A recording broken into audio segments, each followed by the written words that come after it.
spooky month again. I feel like I just want to wear this the whole month. I was gonna just only wear it for my spooky month streams, but I wore it last time for my only up stream as well. I kind of feel like I just want to wear this all the time this month. Cause I don't know, maybe people will give me candy. Maybe people will give me treats if I have my trick-or-treat bucket out all the time. Please do. Okay, I will do my best. But Only Up is a horror game. Okay, so I was looking through my Steam library and I filtered for horror, and in fact, Only Up and Getting Over It were listed under the horror category. So you're not wrong, Ethasis. Konkero, welcome in, you guys. Konkero, John Nook, Walsu, Gatsby, Tetralion, Ethasis, Aqua, Sid, Jevriand,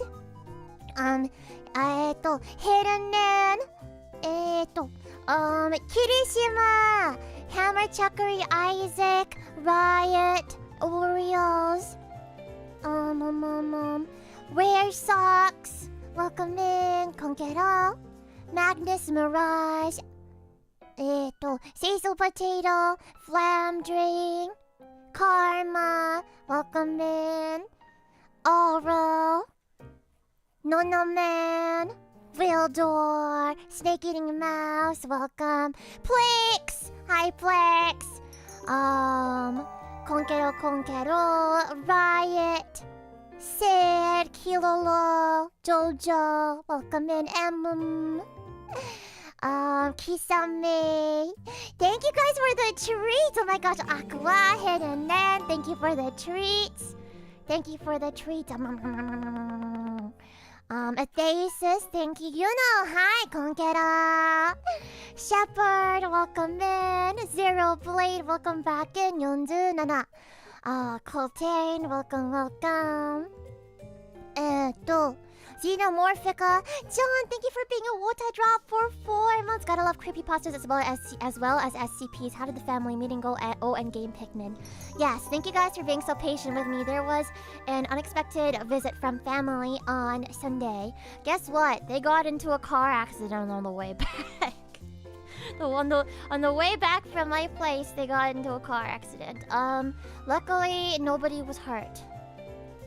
The leftovers they took back home with them, though, were hurt.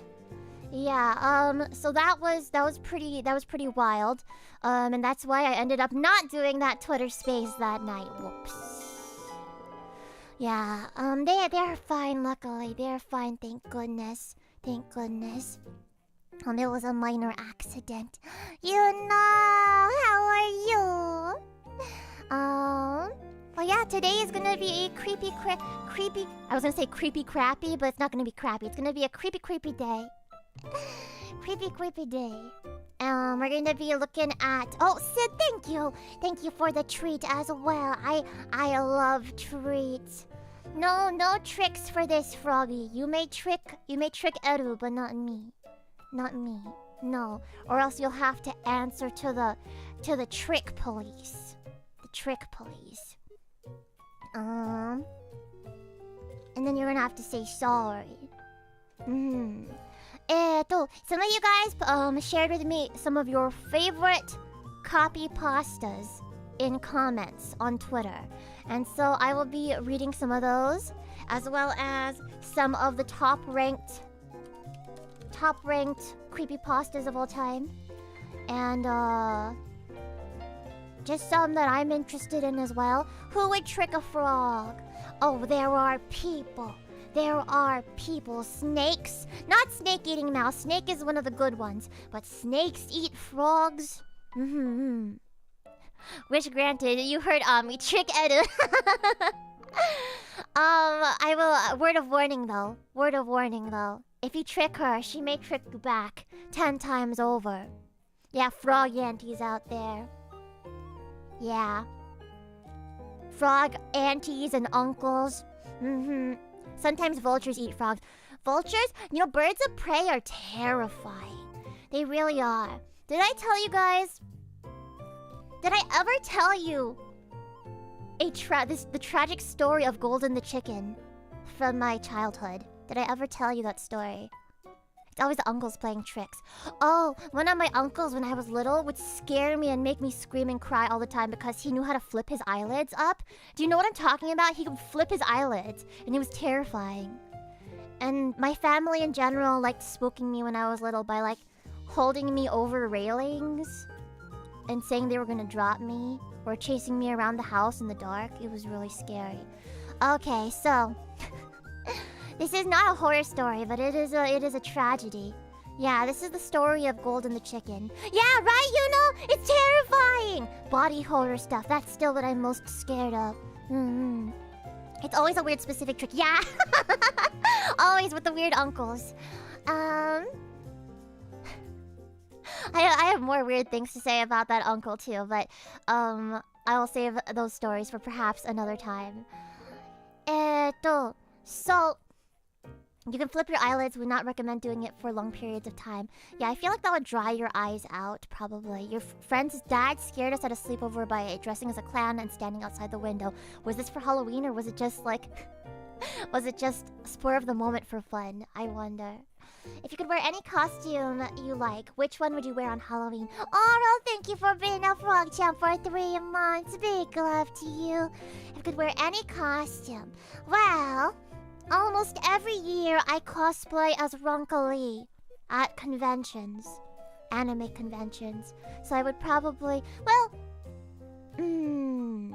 but Halloween costumes are different. They're a chance to be extra silly.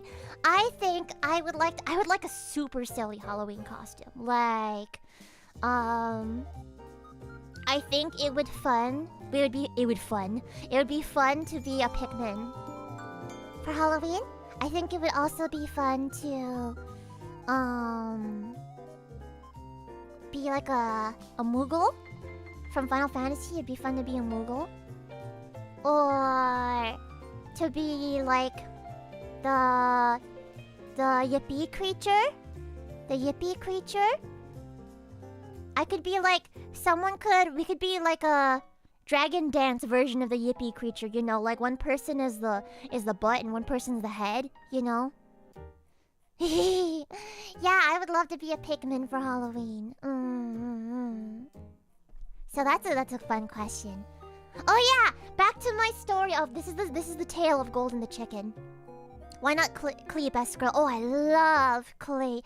I have considered cosplaying Klee in the past. I never got my hands on a Klee cosplay because of money reasons.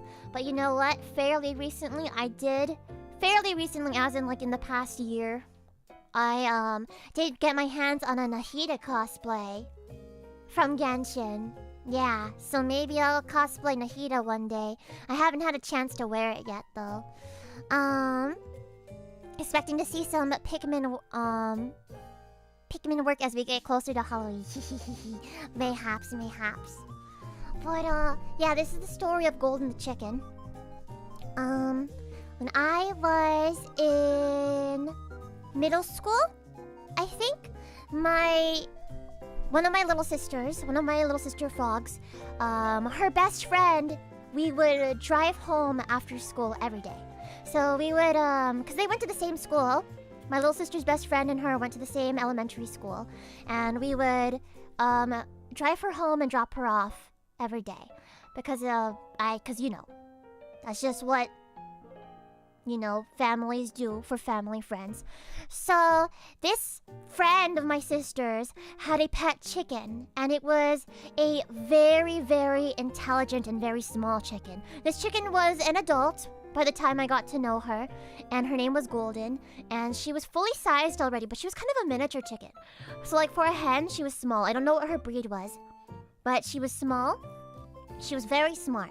The family would let her wander around in the front yard all by herself, you know, not even like fenced in, because she would never wander away from the house. She would just go in and out of the garage on her own, and she would chill in the front yard.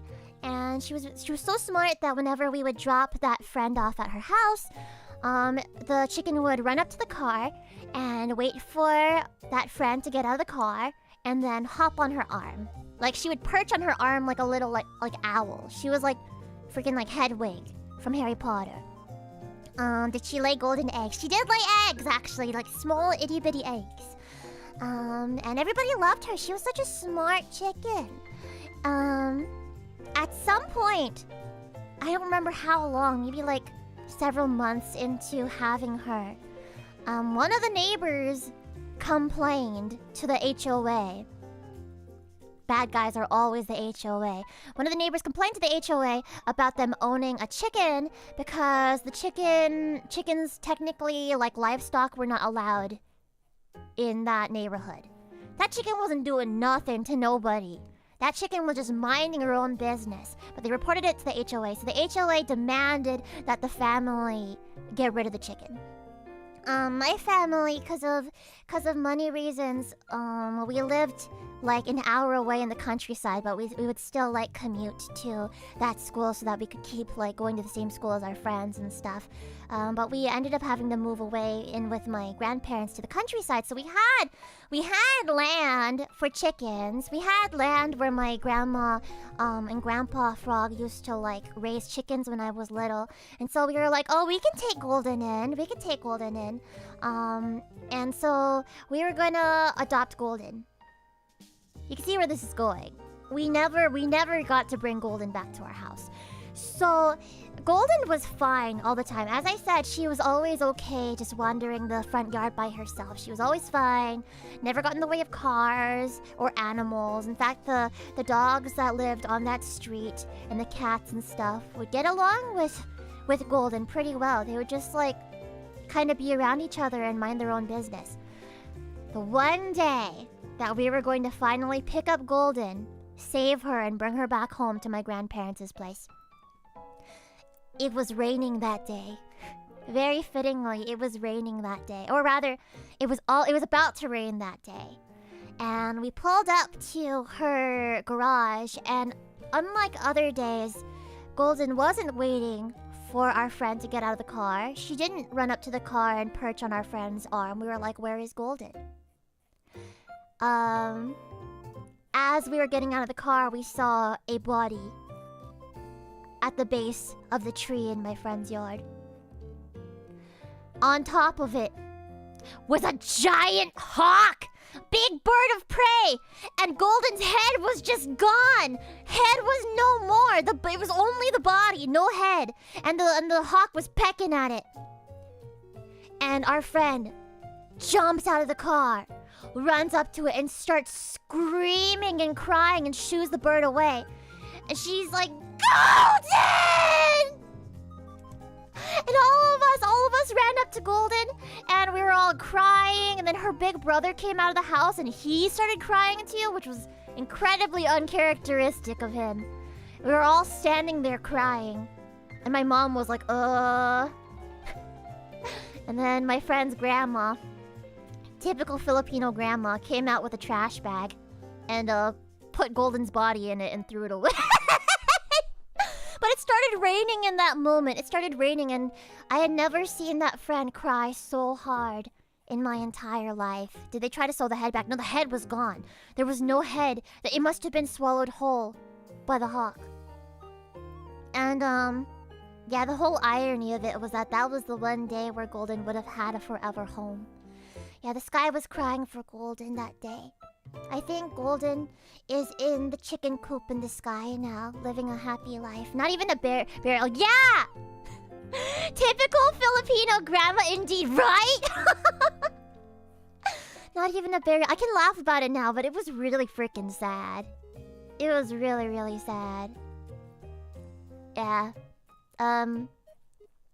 She just kind of threw it away in the trash bag. Your grandma would cook that probably. I think it was the fact that it was... See, when I was little, I had pet chickens too when I first lived at my grandparents' house.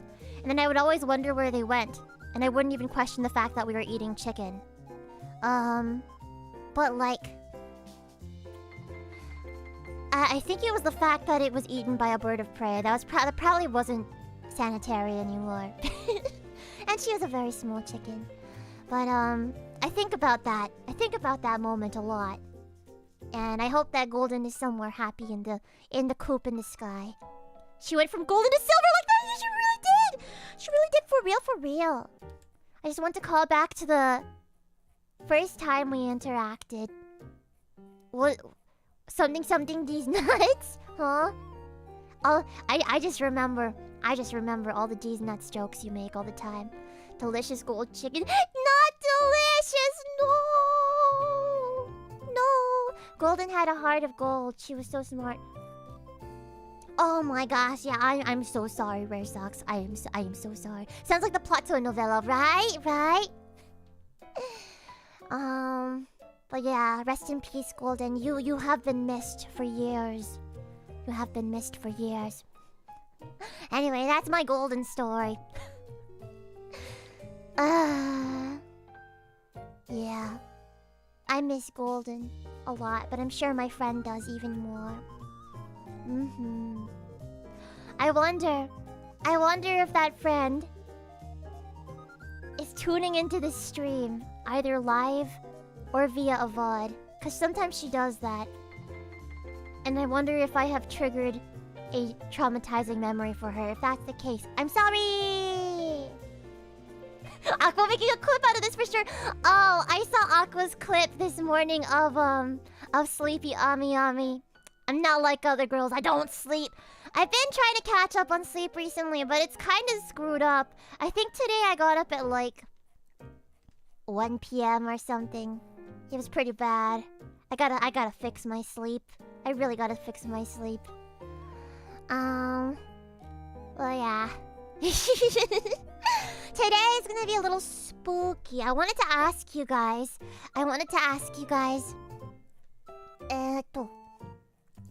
What is your preference? Do you want me to put on spooky music while we read spooky creepypastas today? Or do you want me to put on ironically cute music and read the copypastas in a happy voice? Do you want it to be actual creepy? Or is that too scary for you? Because I have this 30-minute loop of creepy music box music. If you still want me to, you vote no music? Like no music at all? Spooky? Let's get spooky? Ooh, is it time to get spooky? It might be time to get spooky. Okay, matte. I'm gonna pull up some crappy pastas. One moment.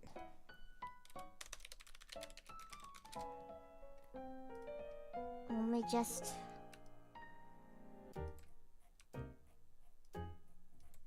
Okay.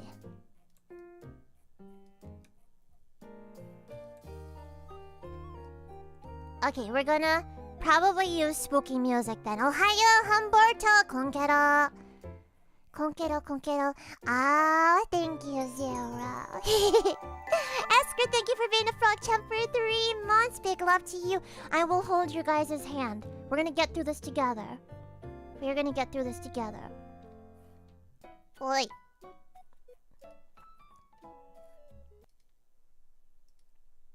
Oh, whoops! I didn't let the transition go all the way. Oh well. Dai-chan, Konkero. 調子はどうですか? Let's see. Okay. So, 17-minute read.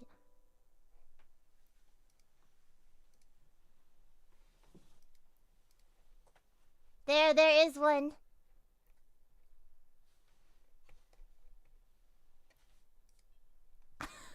This one is one that Aqua suggested to me. Hold on, let me put my creepy music on real quick. So, it's not too late for you guys to add creepypastas to that Twitter thread if you would like to.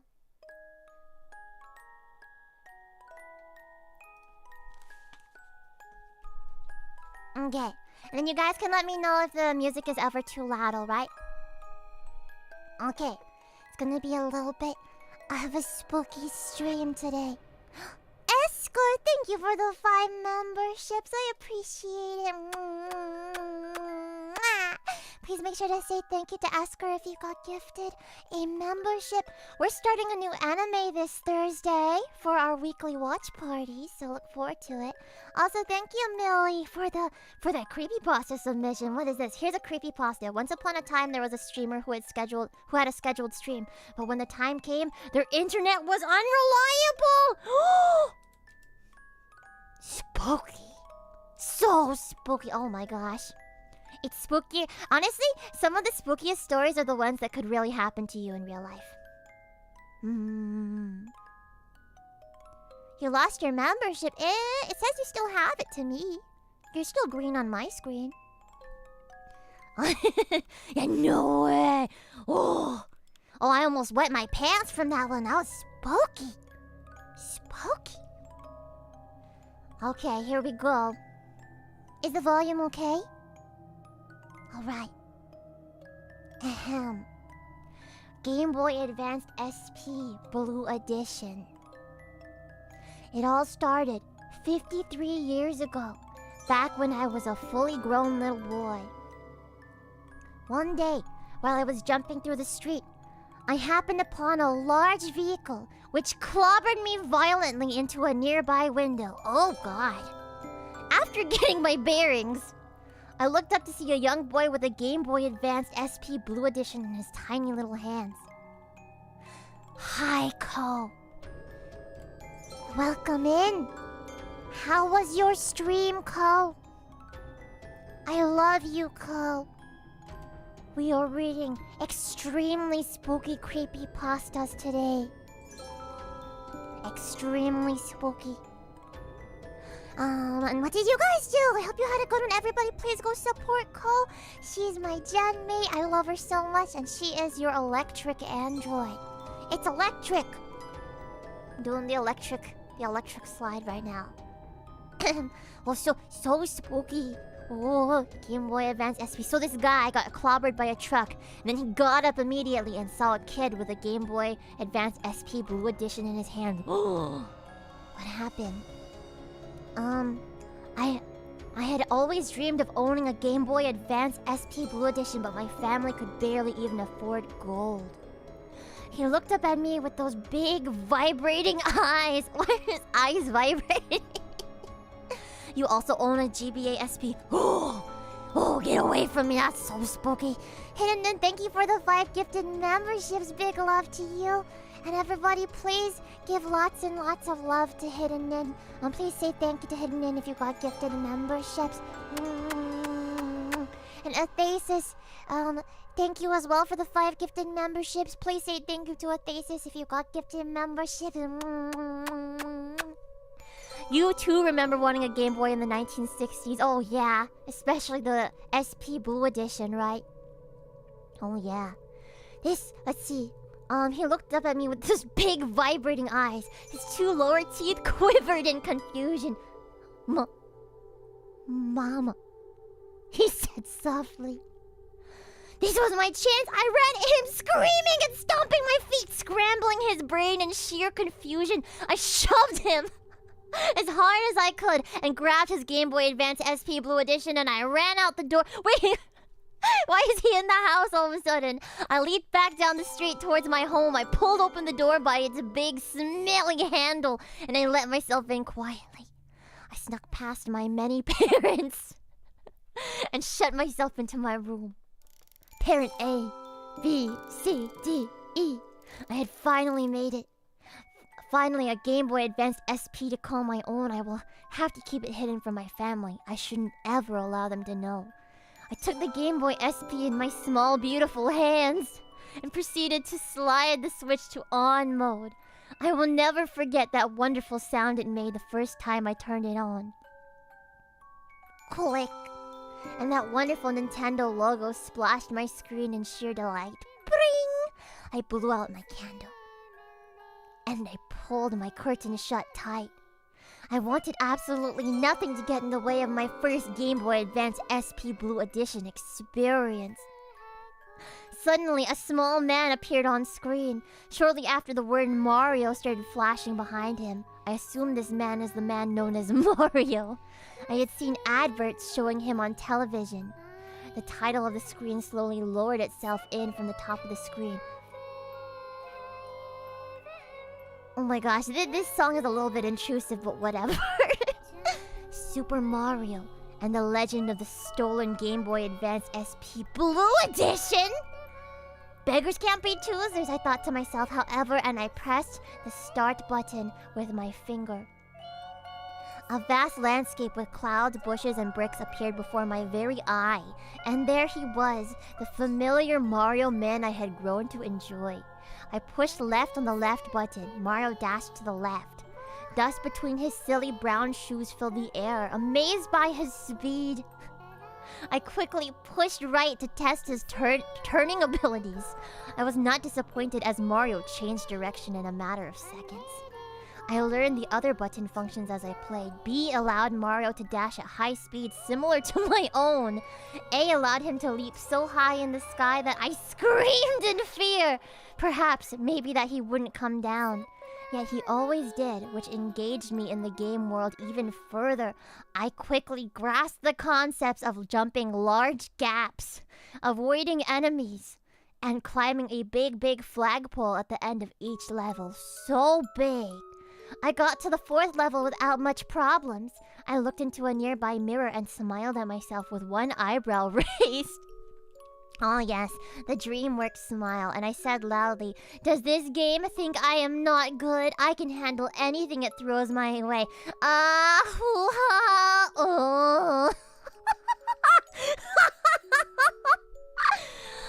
Maybe, Nicholas. Suddenly the screen turned black, and I don't just mean black, I mean so black. The screen looked like a big, deep hole. I said out loud, "Is this a hole I see before me?" And it echoed like a hole. I wiped a large chunk of sweat from my flopping brow. That was weird, I thought in a big bubble next to my head. The level loaded, but this time it took a lot longer. Mario stood in place, so I pushed right and he began running. I noticed the graphics were getting all jumbly. Also, the music was becoming less like the Mario theme. Da da da da da da! And Mark garbled like burr, burr, burr, burr, burr, burr. I was nearing the first gap of the stage to jump over. As I drew closer, I readied my sweating pink thumb over the A button. The gap was here! I pushed the button, but Mario didn't jump. He just screamed, "Oh!" I pushed left as far as I could and he grounded to a halt right at the edge of the gap.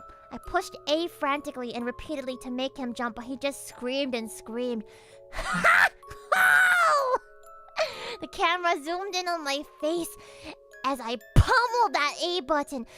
I don't know why this kind of reads like an H scene. I hate it. Trying to make Mario feel that air above his body, but all that filled the air were my friend Mario's screams of fear. I said, "No more!"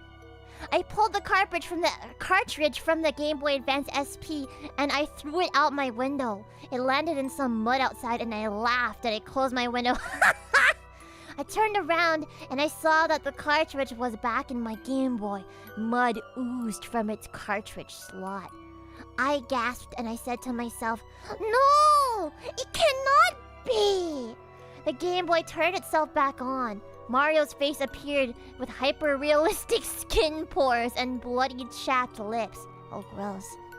He spoke softly. You stole me from my human. Now I, Mario of Nintendo America Incorporated, curse you forever. I screamed aloud, louder than an eagle of the night. There must be some way to undo this curse! I decided the only way to rid myself from this curse was to beat the game. I ran up to the first gap of the level. I pushed A and Mario just screamed again. Oh! I fell into the hole and Mario lost a life.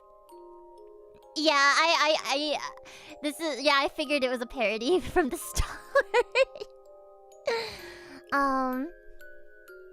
Yeah, it's so over. It's so over. Let's see, where am I? I fell into the hole and Mario lost a life. This is when I noticed my skin began to rot and turn slightly green. What on earth is happening, Mario? I asked Mario. Every day you lose, I will make you rot. I asked, how can I beat the game with only screams? I cannot jump gaps by screaming. Fuck you, Mario. Fuck you, Mario said quietly. I screamed. I decided not to beat the game in fear of me rotting. I decided that I was going to do the right thing. I ran out of my room, pushing my feeble mother out of the way in the hallway. Move, Mom! I ran down the street to the boy's house. Thunder bellowed and the rain pitter-pattered on my crying face. Finally, I reached the house. I leaped up to the boy's window and let myself in. The room was dark. Boy! I cried out, Boy, are you there? I turned on the light switch. As the room lit up, I saw many people dressed in black. They all cried softly. Who the flip are you people? I asked with tears running down my chinny chin. We are this boy's family, a woman replied. I was his mother. She pointed into the center of the room where a small white coffin was suspended over a hole. My heart sank. Is your boy inside that box? I asked with an eyebrow raised and a finger on my chin. Yes, a crazed person broke into our home, ravaged our son, and stole his childhood by killing him. Everything went slow. I dropped to my knees. I held the Game Boy tightly in my clenched fist. Could this be my fault? I asked myself politely. His mother walked over to me with a big fat tear in her eye. She told me it really means a lot that a stranger would let himself into our home to pay respects to a boy he didn't know. I'm sure you two would have gotten along great. She then pointed to the priest and said, please lower our child into the earth now. The priest did just that. He pulled on a lever with a shiny red ball on it. The coffin started going down. In his room? I shoved the mother from me. And I sprinted toward the coffin. Oh my god, I'm getting so emotional. I jumped on that coffin and the rope snapped. I began falling into the earth with the child inside. I heard the screams from his family echoing above. I pried open the coffin as we fell and I shoved the Game Boy into his tiny cold mouth. Free me of this cursed child! I screamed at the top of my... head. I noticed that we weren't hitting the bottom. And that the darkness in this hole reminded me of the... Oh my god. Hold on, did I get a notification for something? I was not paying attention. Whoops, anyway. Oh yes, at the top of my... head. From the darkness, a floating black and white head of Mario appeared. He said to me, in this hole, you shall fall with the dead body of a child. And then he gossy and blurred away. Specifically. This is what I get for stealing, I guess, I said as I shrugged.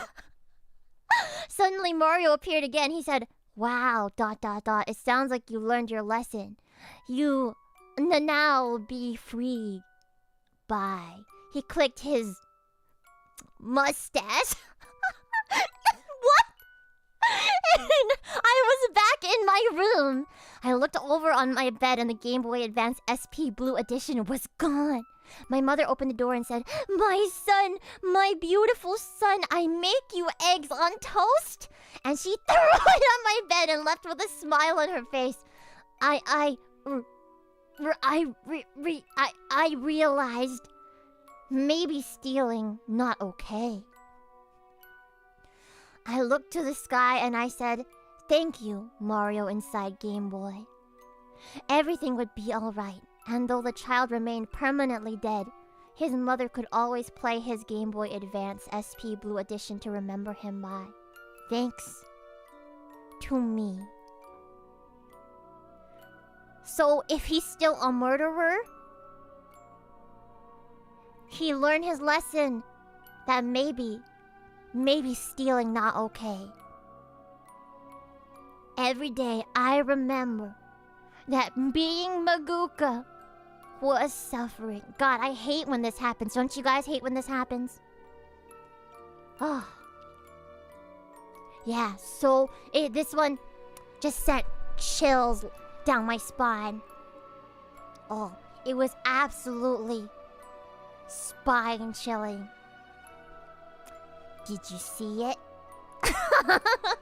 Yeah, man, if I had a nickel for every time this happened. Yeah, that happened to my buddy Josh. Oh, that happened to your buddy Eric? Oh, man, poor Eric. Poor Eric. Oh, man, always so annoying.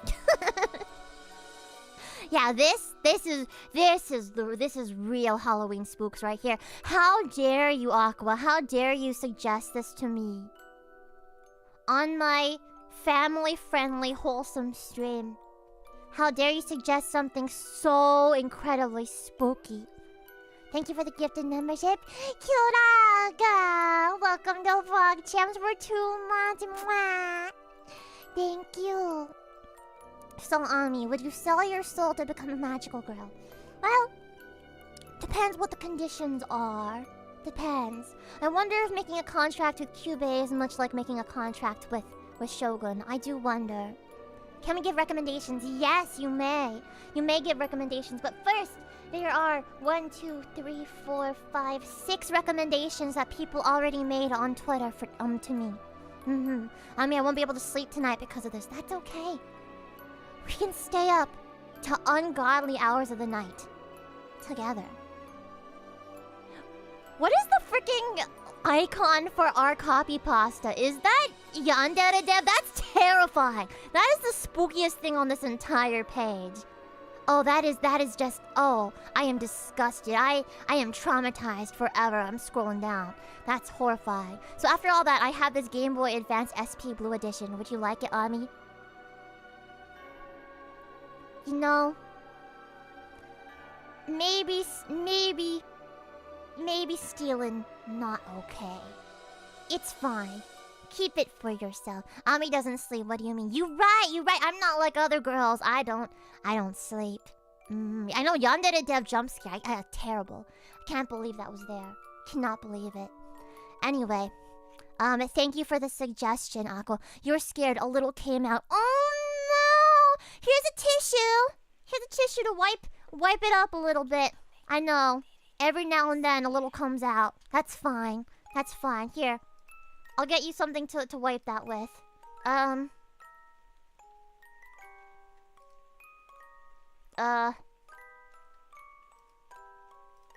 Here, you know what? If you just... I don't have anything for you to wipe it with. But if you just, like, pour water on it... If you just pour water on it, then it'll just look like your whole pants are wet. You know? So let's just... Yeah, nobody will think. Okay, there you go. There. Nobody will question it now. If it all just blends in, then the spill never happened. The spill never happened.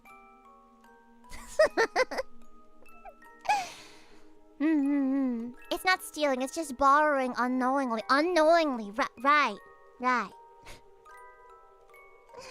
Oh man. Did you guys know that I knew somebody in high school that got themselves and 2 friends that they were with at the time banned from Target? Or no, it was Walmart. Banned from Walmart because they stole Yu-Gi-Oh cards. And this was in high school. So that was like not that long ago. Oh, dude. That's a pretty scary story right there. It's easier to ask forgiveness than permission after all. Is that true? I don't know if I would say that. Banned from Walmart. That's a lot of effort. Yeah, they were blacklisted at the Walmart. I don't know if it's all Walmarts or just the local one. The trick is to not get caught. Wow, okay, honestly, frog champs are kind of spooking me right now. Oh my gosh. Okay, next one. Who suggested Ben drowned? Let's see. Let me look at my tweets real quick. Who suggested Ben drowned? It was... it was Aqua! Yeah, that one was Aqua as well. Okay, So, before we get started with this, I'm gonna go to the bathroom real quick. Just in case things are really scary. You know, you don't want to have, like, an accident or anything like that, you know. I'm going to the bathroom to get tissue for you guys, obviously. Obviously. Just in case you wet your pants. Just in case a little comes out, you know. So, and you don't have to, like, I don't have to pour water on you like I did with Aqua. There you go. I'll be right back. Yeah, just the last one with Mario and the Game Boy Advance SP Blue Edition was just too spooky. Be right back.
Alright.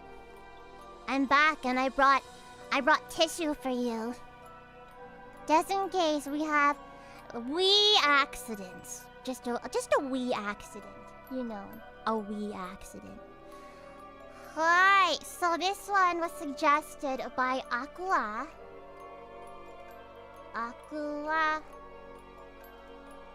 Suggesting spooky. Oh my god, the reading time for this is 47 minutes. Mate. Let's start with some shorter ones. This one, Squidward Suicide, was suggested by John Nook.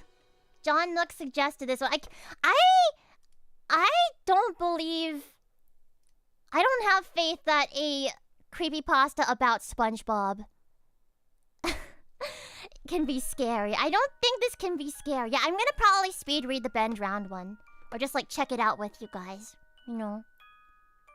Is that a creepypasta or a fanfic? I mean, they are not mutually exclusive. I don't think... Can a creepypasta about SpongeBob really be that spooky? Okay. Estimated reading time, 7 minutes. Let's see. Squidward's Suicide. I just want to start off by saying, if you want an answer at the end, prepare to be disappointed. There just isn't one. I was an intern at Nickelodeon Studios for a year. Okay, that's already a horror story. Just kidding. For a year in 2005 for my degree in animation. It wasn't paid, of course. Most internships aren't. Oh, that's spooky too. but it did have some perks beyond education. To adults, it might not seem like a big one, but most kids at this time would go crazy over it. Now, since I worked directly with the editors and animators, I got to view the new episodes days before they aired. I'll get right to it without giving too many unnecessary details. We had very recently made the SpongeBob movie and the I love the SpongeBob movie!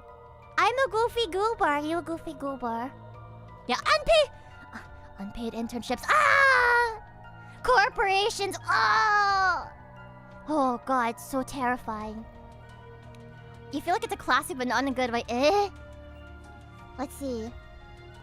They recently made the SpongeBob movie and the entire staff was somewhat sapped of creativity, so it took them longer to start up the season. But the delay lasted longer for more upsetting reasons. There was a problem with the Series 4 premiere that set everyone and everything back for several months.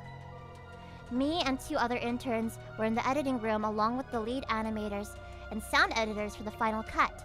We received the copy that was supposed to be Fear of a Krabby Patty and gathered around the screen to watch. Now, given that it isn't final yet, animators often put up a mock title card, sort of an inside joke for us, with phony, oftentimes lewd titles such as How Sex Doesn't Work instead of Rockabye Bivalve, when SpongeBob and Patrick adopt a sea scallop. Nothing particularly funny, but work-related chuckles, so when we saw the title card Squidward's Suicide, we didn't think it more than a morbid joke. Cover of I'm a Goofy Goober? I don't know. Maybe if you ask real nicely a lot. SpongeBob karaoke session when? I'm a goofy goober. One of the interns did a small throat laugh at it. The happy-go-lucky music plays as is normal. The story began with Squidward practicing his clarinet, hitting a few sour notes like normal. We hear SpongeBob laughing outside, and Squidward stops, yelling at him to keep it down as he has a concert that night and needs to practice. SpongeBob says okay and goes to see Sandy with Patrick. The bubbles splash screen comes up and we see the ending of Squidward's concert. This is when things begin to seem off. While playing, a few frames repeat themselves, but the sound doesn't. At this point, sound is synced up with the animation, so yes, that's not common. But when he stops playing, the sound finishes as if the skip never happened. There is slight murmuring in the crowd before they begin to boo him. Not normal cartoon booing that is common in the show, but you could very clearly hear malice in it. Squidward's in full frame and looks visibly afraid. The shot goes to the crowd with SpongeBob in center frame, and he too is booing very much unlike him. That isn't the oddest thing though. What is odd is everyone had hyper-realistic eyes. You know, sometimes they do that in SpongeBob. Wait, hyper-realistic eyes, like for a sea creature or like a human? I'm just imagining sea creature eyeballs right now. Clearly not shots of real people's eyes, but something a bit more real than CGI. The pupils were red. Some of us looked at each other, obviously confused, but since we weren't the writers, we didn't question its appeal to children yet. The shot goes to Squidward sitting on the edge of his bed, looking very forlorn. The view out of his porthole window is of a night sky, so it isn't very long after the concert. The unsettling part is at this point there is no sound, literally no sound. Not even the feedback from the speakers is in the room. It's as if the speakers were turned off, though their status showed them working perfectly. He just sat there, blinking, in this silence for about 30 seconds. Then he started to sob softly. He put his hands, tentacles, over his eyes. I don't know why that's funny to me.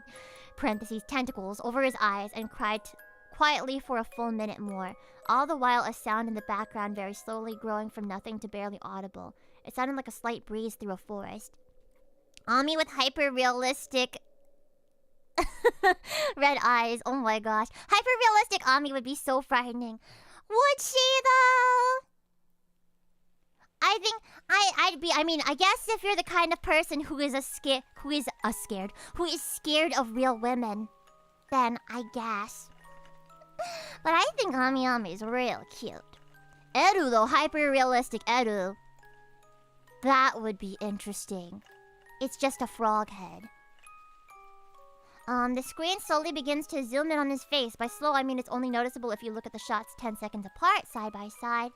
His sobbing gets louder, more full of hurt and anger. The screen then twitches a bit, as if it twists in on itself for a split second and then back to normal. The wind through the trees sound only gets slowly get slowly louder and more severe, as if a storm is brewing somewhere. The eerie part is this sound and Squidward sobbing. Sounded real, as if the sound wasn't coming from the speakers, but as if the speakers were holes the sound was coming through from the other side. As good as sound as the audio likes to have, they don't purchase the equipment to be that good to produce sound of that quality. Below the sound of the wind and sobbing, very faint, something sounded like laughing. It came at odd intervals and never lasted more than a second, so you had a hard time pinning it. We watched the show twice, so pardon me if things sound too specific, but I've had time to think about them. After 30 seconds of this, the screen blurred and twitched violently, and something flashed over the screen as if a single frame was replaced. Realistic Ami would be cute. Hyper-realistic Ami. What's a hyper-realistic person look like? Ami Ami hyper-realistic eyes on fleek. Oh yeah, my makeup on fleek. The lead animation editor paused and rewound frame by frame. What we saw was horrible. It was a still photo of a dead child. He couldn't have been more than 6. The face was mangled and bloodied. One eye dangling over his upturned face popped. He was naked down to his underwear, his stomach crudely cut open and his entrails laying beside him. He was laying on some pavement that was probably a road. The most upsetting part was that there was a shadow of the photographer. There was no crime tape, no evidence tag or markers, and the angle was completely off for a shot designed to be evidence. It would seem the photographer was the person responsible for the child's death. We were of course mortified, but pressed on, hoping it was just a sick joke. The screen flipped back to Squidward, still sobbing, louder than before, and half body in frame. I know, call the police, right? There was now what appeared to be blood running down from his eyes. The blood was also done in a hyper-realistic style, looking as if you touched it, you get blood on your fingers. The wind sounded now as if it were that of a gale blowing through the forest. There were even snapping sounds of branches. The laughing, a deep baritone, lasting at longer intervals and coming more frequently. After about 20 seconds, the screen again twisted and showed a single frame photo. The editor was reluctant to go back. We all were, but he knew we had to. This time the photo, they watched this twice, was that of what appeared to be a little girl, no older than the first child. She was laying on her stomach, her barrettes in a pool of blood next to her. Her left eye was popped out and popped. Naked except for underpants. Her entrails were piled on top of her, above another crude cut along her back. Again, the body was on the street and the photographer's shadow was visible, very similar in size and shape to the first. I had to choke back vomit, and one intern, the only female in the room, ran out. The show resumed. After 5 seconds, about 5 seconds after this, the second photo played. Squidward went silent, as did all sound, like it was when it's kind of hard to read. Like it was when this scene started. He put his tentacles down and his eyes were now done in hyper-realism, like the others were in the beginning of this episode. They were bleeding, bloodshot, and pulsating. He just stared at the screen as if watching the viewer. After about 10 seconds, he started sobbing, this time not covering his eyes. The sound was piercing and loud, and the most fear-inducing of all is his sobbing was mixed with screams. Tears and blood were dripping down his face at a heavy rate. The wind sound came back, and so did the deep voice laughing, and this time the still photo lasted for a good 5 frames. The animator was able to stop it on the 4th and backed up. This time, oh god. Ugh. This time, the scene was different. The entrails were just being pulled out from a stomach wound by a large hand, the right eye popped and dangling, blood trickling down it. The animator proceeded. It was hard to believe, but the next one was different, but we couldn't tell what. He went on to the next, same thing. He went back to the first and played them quicker, and I lost it. I vomited on the floor, the animating and sound editors grasping at the screen. The 5 frames were not as if they were 5 different photos. They were played out as if they were frames from a video. We saw the hand slowly lift out the guts. We saw the kid's eyes focus on it. We even saw the 2 frames of the kid beginning to blink. The lead sound editor told us to stop. He had to call in the creator to see this. Mr. Hillenburg arrived within about 15 minutes. He was confused as to why we were called down there, so the editor just continued the episode. Once the few frames were shown, all screaming, all sound stopped again. Squidward was just staring at the viewer, full frame of the face for about 3 seconds. The shot quickly panned out and that deep voice said, "Do it." I'm sorry, I'm so bad at reading things scary. Do it. And we see in Squidward's hands a shotgun. He immediately puts the gun to his... Oh, I see. And that's how the episode ends. Mr. Hillenberg is obviously angry at this. He demanded to know what the heck was going on. Most people left the room at this point, so it was just a handful of us to watch it again. Viewing the episode twice only served to imprint the entirety of it in my mind and cause me horrible nightmares. I'm sorry I stayed. The only theory we could think of was the file was edited by someone in the chain from the drawing studio to here. The CTO was called in to analyze when it happened. The analysis of the file did show it was edited over by new material. However, the timestamp of it was a mere 24 seconds before we began viewing it. All equipment involved was examined for foreign software as well as hardware as well as glitches, as if the timestamp may have glitched and showed the wrong time, but everything checked out fine. We don't know what happened, and to this day nobody does. There was an investigation due to the nature of the photos, but nothing came of it. No child scene was identified and no clues were gathered from the data involved, nor physical clues in the photos. I never believed in unexplainable phenomena before, but now that I have something happen and can't prove anything about it beyond anecdotal evidence, I think twice about things. By Anonymous. The story got a rewrite titled Red Mist. I couldn't find, so I looked for Red Mist first, and then this came up instead. So I thought it was the same thing.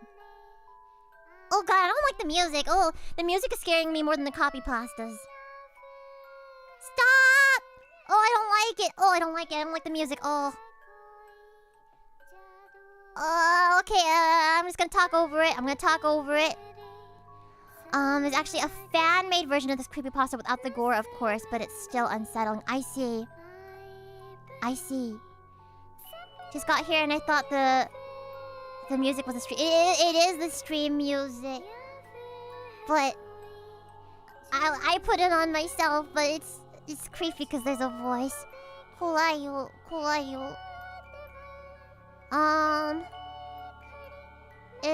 Yeah, I got the tissues, don't worry, that's right. If you guys need tissues, I got tissues for you. You're enjoying this BGM a lot? Oh, I'm glad somebody is.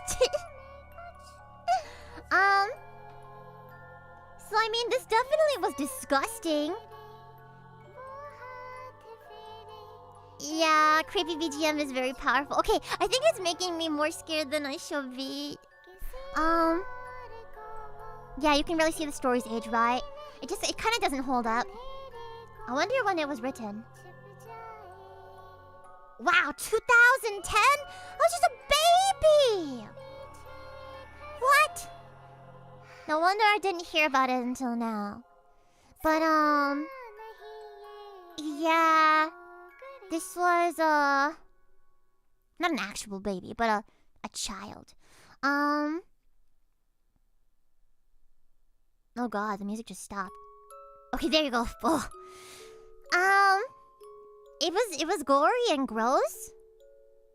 I don't know if it's really scary though. Do you guys find this kind of thing scary? I don't know. Yeah, it does feel more like gore porn than horror. It was more yucky. Boop. I think this one was also suggested by John Nook. It's a 6-minute read. This one, let me make sure that it was suggested by John. Yeah. This one was suggested by John. Yes.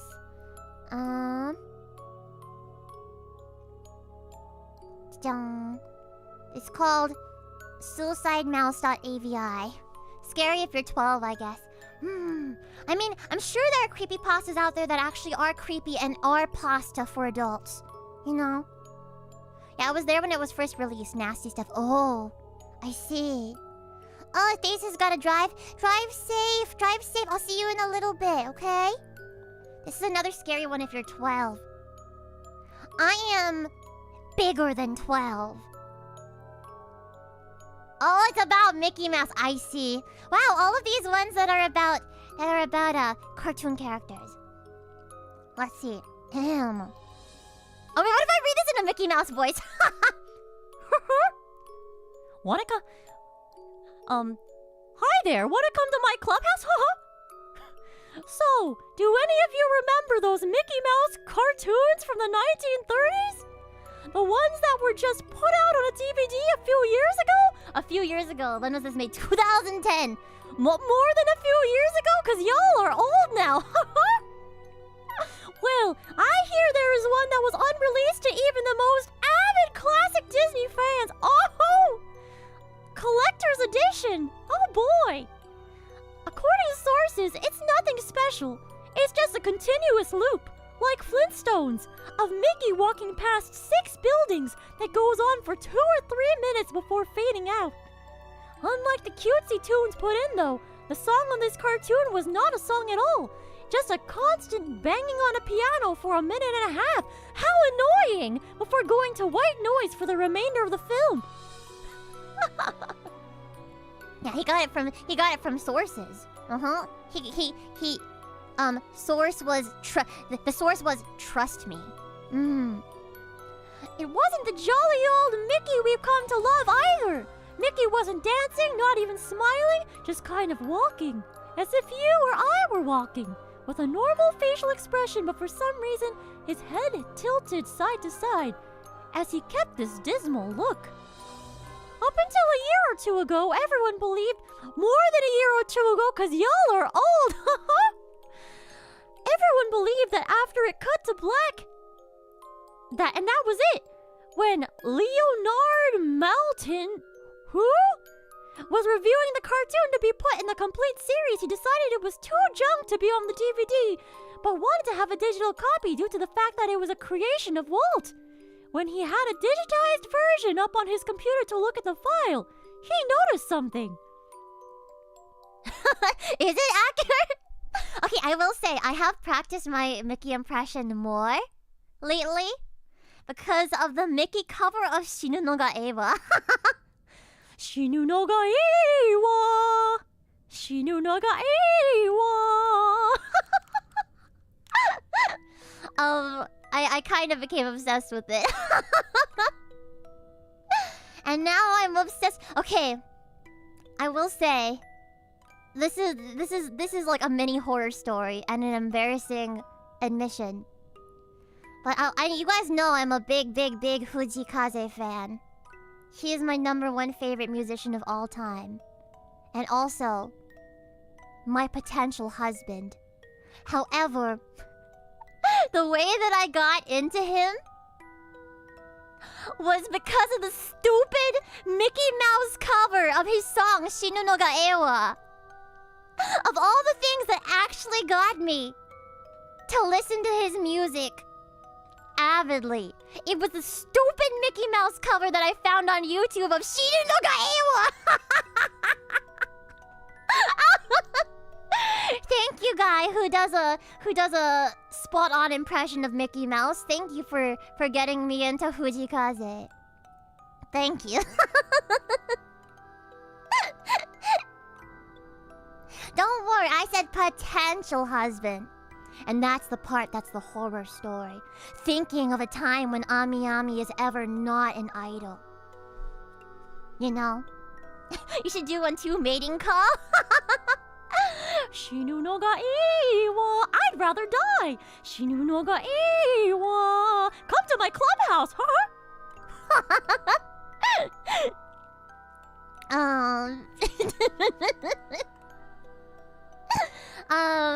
You heard the SpongeBob version of It Has to Be This Way before I heard the original, to be fair. Okay, I heard the SpongeBob version of Super Idol before I heard the...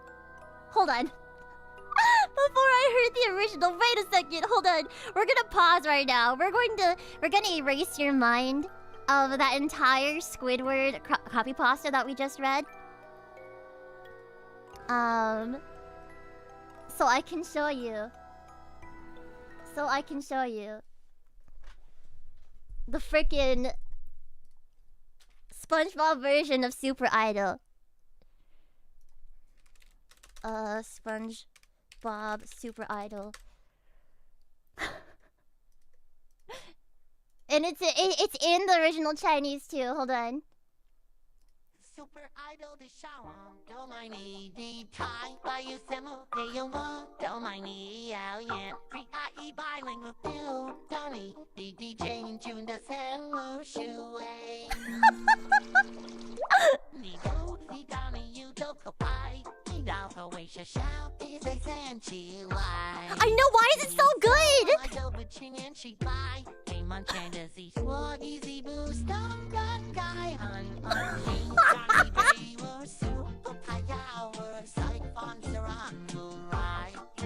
养点追 CG 的满身那坚定的模样 Super Idol 的笑容都买你的台把有真的有我都买你谣言 3IE bilingual 丢到你的 DJ 中的三无数 I love the Zhang Luo Shui.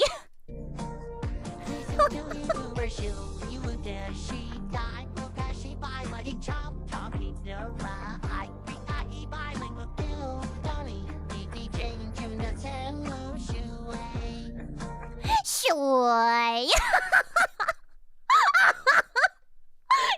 Gosh darn it. It's just so good. It's so good.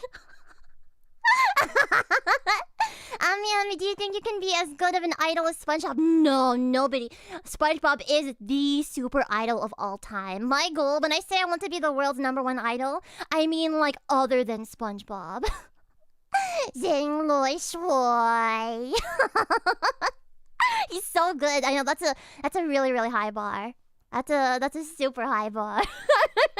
Hi Tempest, Konkero. Tempest, I saw for a moment when I was starting stream. I didn't get to retweet it or anything yet. But your cute fan art, I loved it. For Spookytober or Inktober. Yeah, SpongeBob too strong. Anyway, now that we have cleansed our mind of red mist, let's keep reading this spooky, super spooky Disney creepypasta, because the creepiest thing in the world is corporations. Where was I? Oh yeah, okay. The cartoon was actually 9 minutes and 4 seconds long. This is what my source emailed to me. Trust me. In full, he is a personal assistant of one of the higher executives at Disney and acquaintance of Mr. Maltin himself. After it cut to black, it stayed like that until the 6th minute before going back into Mickey walking. The sound was different this time. It was a murmur. It wasn't a language, but more like a gurgled cry.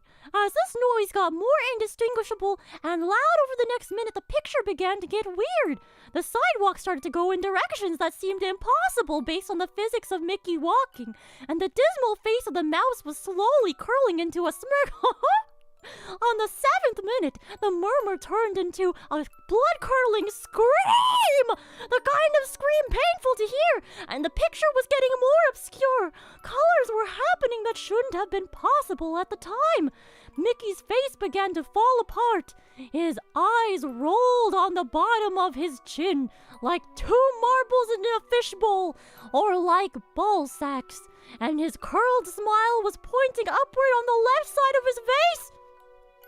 The buildings became rubble, floating in midair, and the sidewalk was still impossibly navigating in warped directions. A few seeming inconceivable with what we as humans know about direction.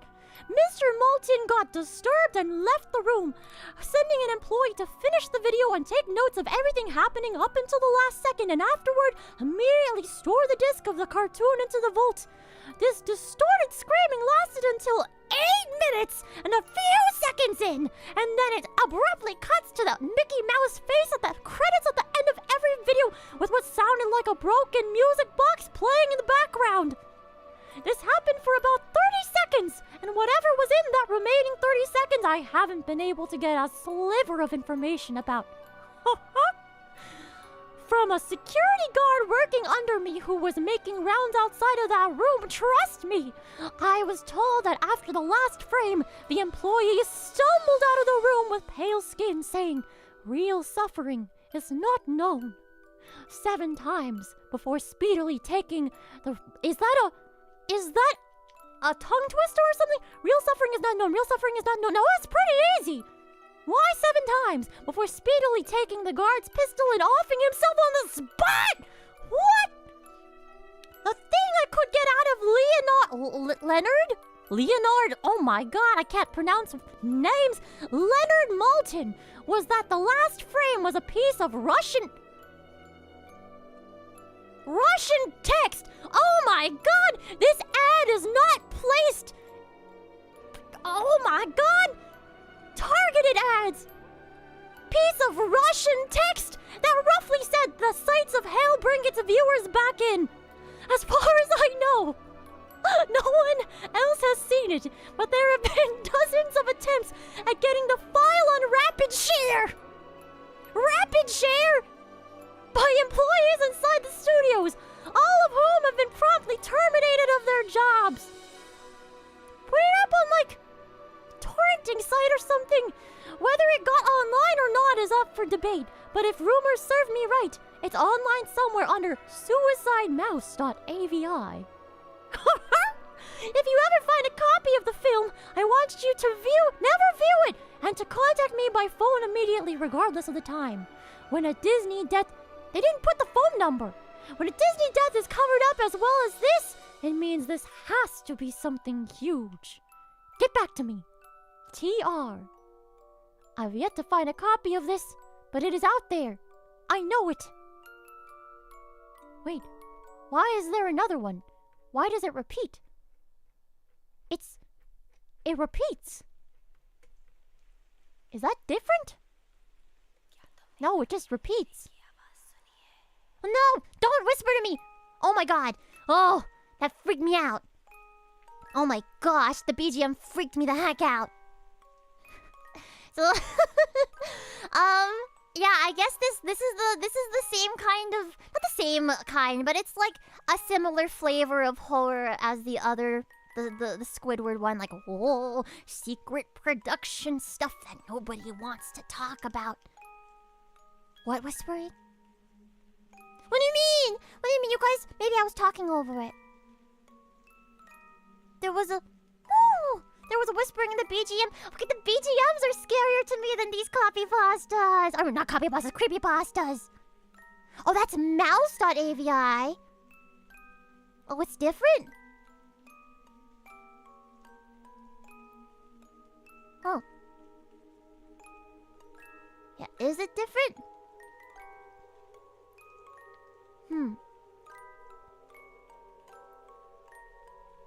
Oh no, it's just a repeat. But yeah. So, suicidemouse.avi. You didn't hear whispering? Stop! Oh my gosh! You're scaring me! Oh my gosh, stop! Really? I don't want to rewind the video to hear. How many stories did you miss? This is just the third one. The scariest one was the first one, for sure. If you ever get a chance, you should definitely read Game Boy Advance SP Blue Edition Creepypasta.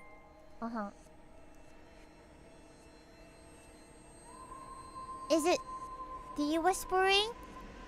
Oh, you heard the way. Oh, thank goodness you heard the way. Oh, thank goodness. The trust you made you laugh so hard. I'm glad you guys like my Mickey voice. Maybe I should start making Mickey covers. But I will never be as good as the guy that made the Shinu no Gaiwa cover. Wait, hold on.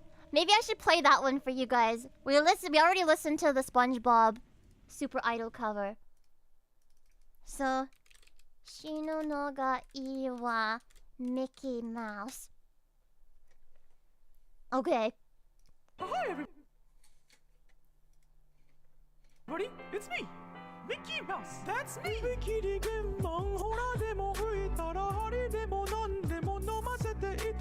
Monday.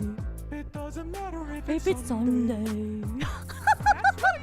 鏡よ鏡よこの世で一番変わることのない愛をくれるのは誰 Mickey Mouse This isn't AI either. This is the guy's voice. 私の最後はあなたがあなたとこのままおさらべするより死ぬのがいいわ That's right 死ぬのがいいわ飯よりあんたがのよあんたとこのままおさらべするよ死ぬのがいいわ死ぬのがいいわ I would rather die. Hi, Lily. Yeah, ain't nothing but your baby. Wait, before I continue the song, Lily, who's one of my favorite artists and who made the art for my recent cover, Go Stream It, my Tokyo Shandy Rendezvous cover, is gonna be having their VTuber debut on Halloween. So please go support Lily. Lily, is it on YouTube or on Twitch? I forget. But yeah, anyway, a banger. So I've been making sure to look at the actual YouTube videos and like at the bottom of the description to see if they've been copyright claimed. But this one hasn't been. It sounds like it's a fan-made instrumental anyway. That's right. 失って初めて気がつくなんてそんなダサいこともしたないのよ Goodbye. Oh, don't you ever say bye bye. You follow Lily because of Ami Ami's art. I'm so glad! Lily deserves all the love! あなたとこのままおさらべするよ死ぬのがいいわ死ぬのがいいわ That's right. どの飯よりあんたがのよあんたとこのままおさらべするよ Oh, I'm sorry, Lily, if I embarrassed you. 死ぬのがいいわ I would rather die. But yeah, big love. I just wanted to let everybody know that this is not an AI cover, Yeah. but it's actually me, Mickey Mouse. How's everybody doing today? I hope you're having a very nice day. You should come to my clubhouse. You can play with my friends Goofy, Minnie, and Pluto.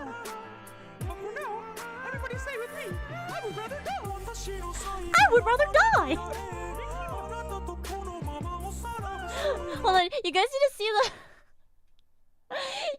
see the video for this too, honestly.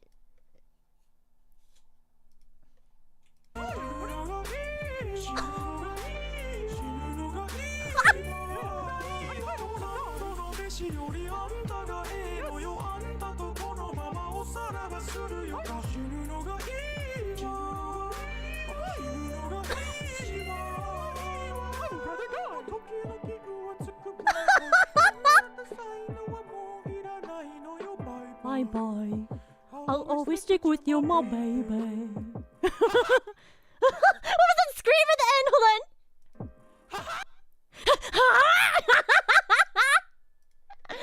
Oh my god. So good. He's so good. It was indeed scary, right? Right? 死ぬのがいいわ。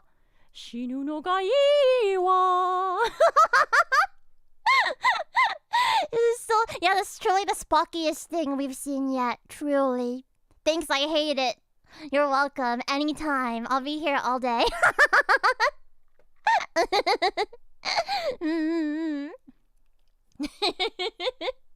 Yeah, that guy has other covers too. What else did he do? He did like a... Hi, everybody. Oh no, stop it!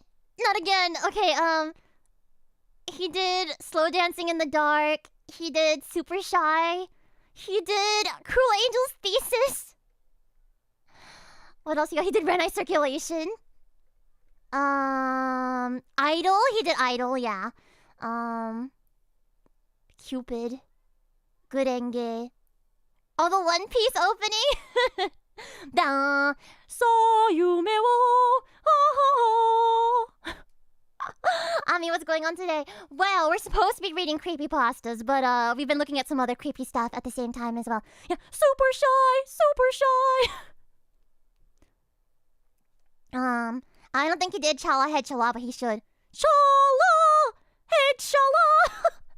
Yeah, he has a very specific tone. The funny thing is that he started out as like an anime reviewer on YouTube, and now his main content is Mickey Mouse covers. Yeah, we're taking a Mickey break. Hi! Okay, let me get back to our creepy music.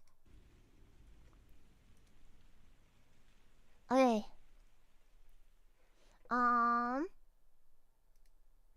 Another one that was suggested was Crash Hand, written by Cesar Augusto Nunez. Or Nunez. And this one was suggested by... Mate. 死ぬのがいいわ。死ぬのがいいわ。Vegas says thanks for the spooky whisper. Thank you.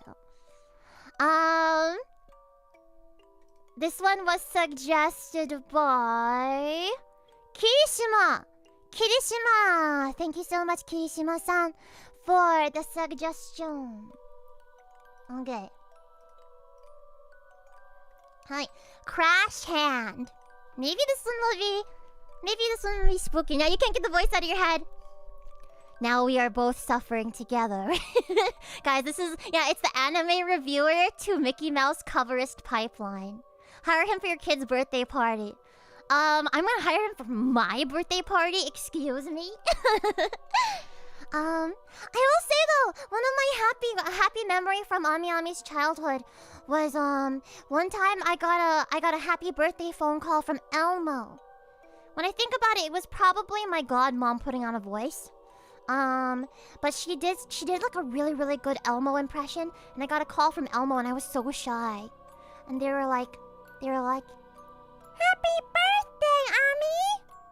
Happy birthday!" And I was like, "Oh, thank you." I was like so shy. I was like, "Oh, are you Elmo?" And then they were like, "Yeah, I just wanted to say happy birthday." I can't do an Elmo voice, so forgive me. But they're like, "Oh yeah, I just want to say happy birthday." And I was like, "Oh, thank you." I was like, "You should come to my birthday party." And Elmo was like, "Oh, Elmo's really busy on Sesame Street, but I wish I could be there." And I was like, "Oh, well, if you come, then I'll save you cake." Or something like that. I remember this. And honestly, I do think it was my godmom putting on a really, really good Elmo impression. But that was like... I am telling this wholesome story with this really spooky music in the background. I'm glad you like it, Ethasis. Why was I talking about Elmo? Oh yeah, cause you guys brought up hiring Mega Man brought up hiring the Mickey Mouse coverist for my kid's birthday. Hiring him for my birthday. Hi! So let's go ahead and get started with reading Crash Hand. There wasn't much about... Oh, this one's more recent. 2019. Okay, this one is very modern. There wasn't much about 2015 that didn't completely suck. My marriage was falling to pieces. My spouse had grown cold and indifferent. Our son hadn't been diagnosed with autism yet. He was still a toddler, but we knew there was something off about him. We knew something was wrong. By summer, I'd moved my belongings into the guest quarters, and that became my bedroom. It was the beginning of the end with the two of us, in bitter denial or possibly wanting the other to end it first. A 5 a.m. alarm got me up for work every weekday morning, and I spent most wakeful moments trying to find a way out of dump truck diving and construction. Dump truck diving? Oh. My spouse was less than supportive. I didn't have the funds for college. I was too busy to learn a new trade or skill. Once in a while, I'd come up with a cool sketch or painting. Sometimes I'd write a poem that people appreciated. But I didn't have the talent or skill to replace the earnings of my day job. So every weekday, it was a 10 to 12 hour shift of double clutching a tandem axle Mac. What is that? Is that a tool of some sort? I'd haul a flatbed trailer with heavy equipment for a paving crew to get the mortgage and bills paid. The second Friday of June didn't seem any different from any other weekday. It was payday. I planned on spending time with my little one, putting him to bed, and getting into a cheap bottle of whiskey before passing out in the guest room. For the time being, I was still on the clock and getting ready for my last run. My foreman, Mike, asked me as a special favor to take an overloaded flatbed a few miles down the road. Normally I would have said no, but I liked Mike. I didn't want to argue, and I just wanted to wrap up the day and start my weekend. My worst case scenario, I thought, was an overload fine from a DOT officer. The crew loaded a paver, a skid steer, and a roller onto a flatbed trailer designed to hold 2/3 of the combined weight of all that equipment. Everything was already chained down. I told the guys I'd see them in the yard after I hooked up to the trailer. I eased off the clutch and into first gear. I could feel the Mack truck struggle to pull the overloaded flatbed trailer. I got to my first traffic light without demolishing the dump truck, stopped ahead of me only because I began to downshift and brake well ahead of time. I realized my seatbelt was off and tried to put it on, but it wouldn't budge. The light turned green. The sky opened up and a torrential downpour pissed all over everything in sight. I'm reaching higher. I'm gonna piss on the moon. I'm sorry. I started driving, but kept the rig 10 miles per hour below the posted speed limit, convinced that would keep me safe. I passed the quarry on my left and began my descent down a steep grade on the way to my stop. I got part of the way down the ominous hill and traffic was stopped ahead in the distance. I gently applied the brakes, but the truck tires started skidding on the wet road. The trailer began to jackknife over the double yellow lines into oncoming motorists. I eased off the brakes. Oh god, driving actually is like pretty spooky. Regained control of the trailer and reapplied them. The same thing happened. All the while I'm still moving toward the stopped traffic, going 30 miles an hour downhill with a combined vehicle weight easily exceeding 60,000 pounds. The old country road had one lane headed downhill, one lane headed uphill, no shoulders and nothing but trees on either side. As a last-ditch effort, I pulled the parking brake and started stabbing at the brake pedal, crashing a commercial truck. Oh, crashing a commercial truck is almost always fatal for the driver. Not having a working seatbelt wasn't really helping my odds. The cars stopped ahead were now less than 2 tractor-trailer lengths away, and I couldn't stop the truck. I thought about my wife. I remembered being in love with her before we started hating each other. I thought about my son. I thought about the people stopped ahead and their families. I thought about how much it was going to suck dying in a dump truck from... Wait. Are we the husband?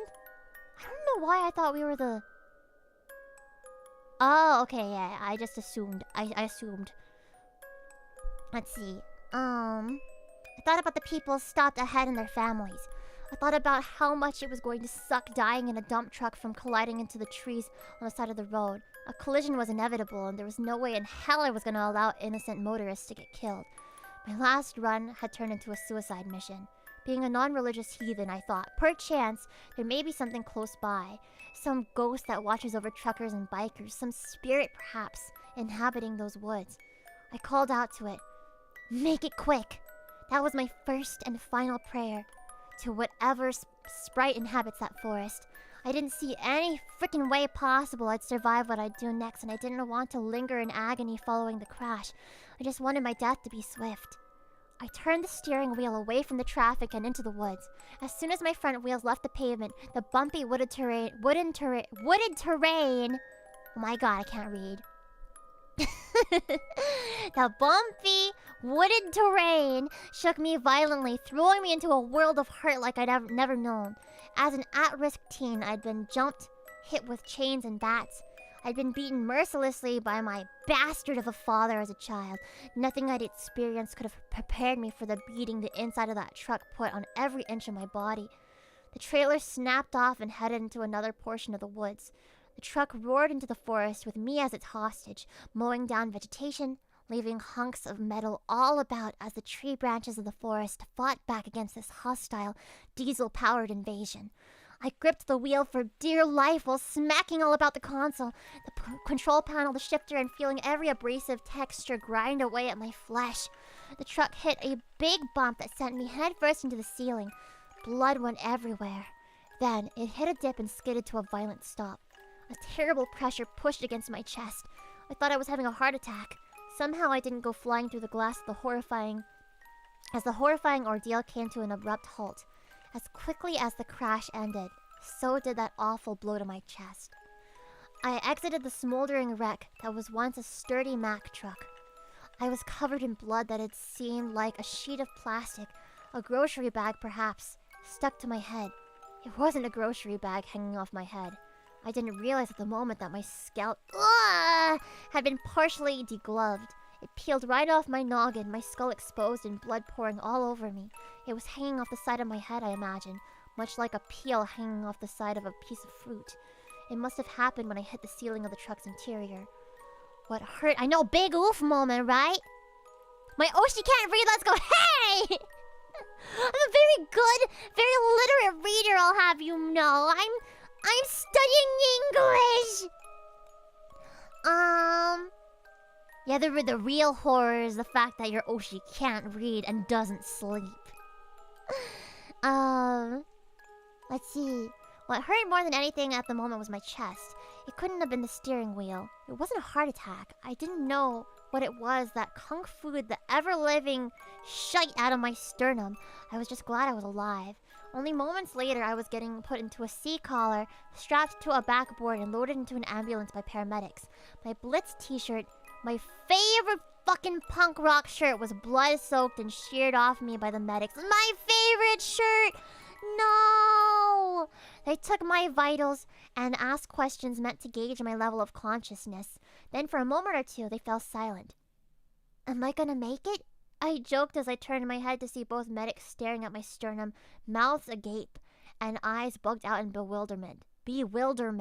After a second, they assured me everything would be fine and continued with routine measures during medical transport. I thought about the day's events at the hospital. I got all doped up by the docs, got my scalp stapled and bandaged, and got admitted to my room. I thought about my terrible judgment, the last-minute decision, the dying man's prayer, and the blow to the chest while crashing and somehow not flying through the windshield. I thought about it all in my hospital room. I stood bare-chested before a mirror gazing at my bruise. Across my chest, spanning about 12 inches in length, was a deep purple mark in the shape of a giant, ghastly hand. Wow! Wow! A ghost really did help him out! It's kind of nice. I like the tension building up to the end. I know this one was actually like maybe not scary, but it was actually pretty cool. Wow. They can take my scalp flesh, but not my shirt. Yeah, I liked this one. Wow.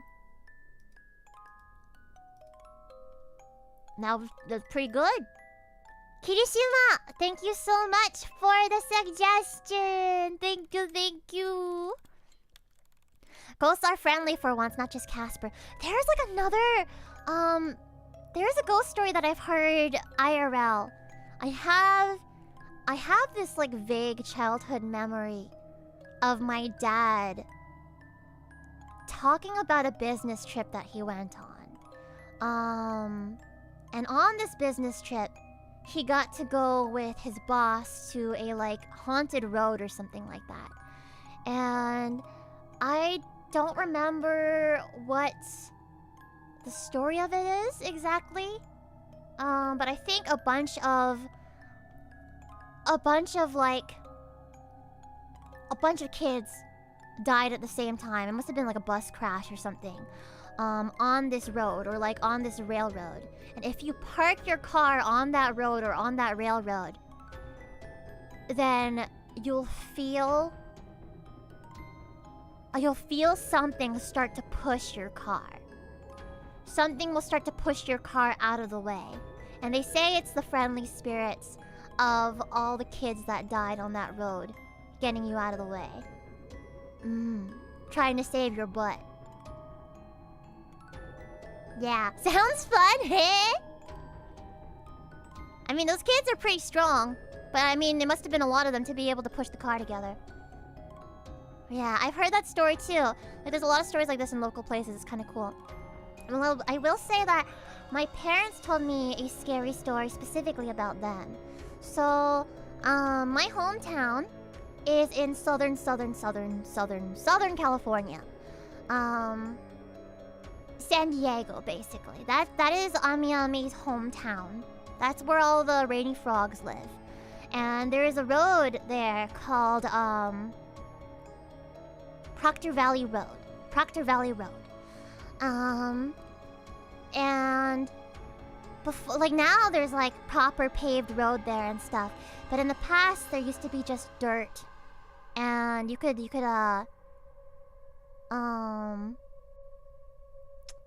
like drive your car past there, but there weren't proper like lights and paving and stuff like that. And this was like before Ami Ami was born, far before Ami Ami was born. When my mom and my dad frog were little, not little, but when they were younger and they were first dating and they were like silly college students, they brought the two of them and the same uncle that I talked about earlier, who like would scare me by flipping his eyelids. They brought him and some of my dad's younger cousins to Proctor Valley Road at night, because my mama and Papa Frog are really into horror stuff. So they brought them to this road at night, this dark, unpaved, unlit road, and they brought them in my dad's Jeep, which didn't have the top on, so like it was all open and stuff like that. And they drove the car out to Proctor Valley Road and parked it there. And you know, just to like scare the younger brother and younger cousins and stuff like that. And they were all like, I'm scared, wanna go home and stuff. And meanwhile, my mama and Papa Frog were laughing, probably much like they laughed at me whenever they would scare me when I was little. But the story there is that a lot of people died on that road, especially back during like when like lynchings would happen, and like there were some like scary like clan members and stuff that lived out there. And there's like apparently like a hanging tree where like some lady like hung herself or something. But no, there's all sorts of stories. Whatever it was though, one of those ghosts, my parents and uncles and aunties or whatever parked there, suddenly had a bunch of pebbles while they were parked thrown at them from all directions. So it was hitting the car. They were flying into the car because the Jeep didn't have the top on and stuff like that. So there were pebbles. So it wasn't from the road because they were parked already. Pebbles started flying at the car in all directions. And they all freaked the heck out and started driving away. That's the point where my parents weren't laughing anymore. Yeah, at least that's what my parents told me. They also told me never ever to use a Ouija board. I don't know. They won't tell me if they ever used one. But they told Ami Ami never ever to use a Ouija board. That's like one of the few things that they like actually they forbid me from doing a lot of things. Like they didn't want me to get a boyfriend until like I was done with college or something like that. Luckily Ami's an idol anyway. But like yeah, they like really forbid me from using the Ouija board. Have I used one? No, I don't have one. But I know of some friends that have thought of using them. But I know a lot of people that are like, nope. No dating until after you're married, basically. I remember this accident-prone area, really curbed road where cars would fly towards the top of an acacia tree. The cars would fly? Hey? You've never seen one IRL either. A boyfriend? Wait, no, sorry, a Ouija board! A Ouija board. Hi. Man.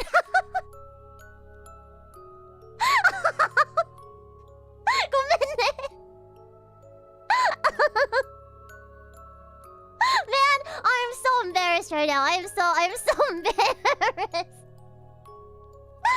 Okay, Okay, this is a good one. This is a good one. This next one was, oh my gosh, it has a 5.96 out of 10. This one was suggested by Kuraga. They go off the road towards that tree. That's so weird, but it's gotta be some kind of geographical thing, you know, like a tilt in a hill in a road, like an angle. It's gotta be, or I don't know. Maybe it's not. Yeah, that score is not promising, but I trust Kuraga.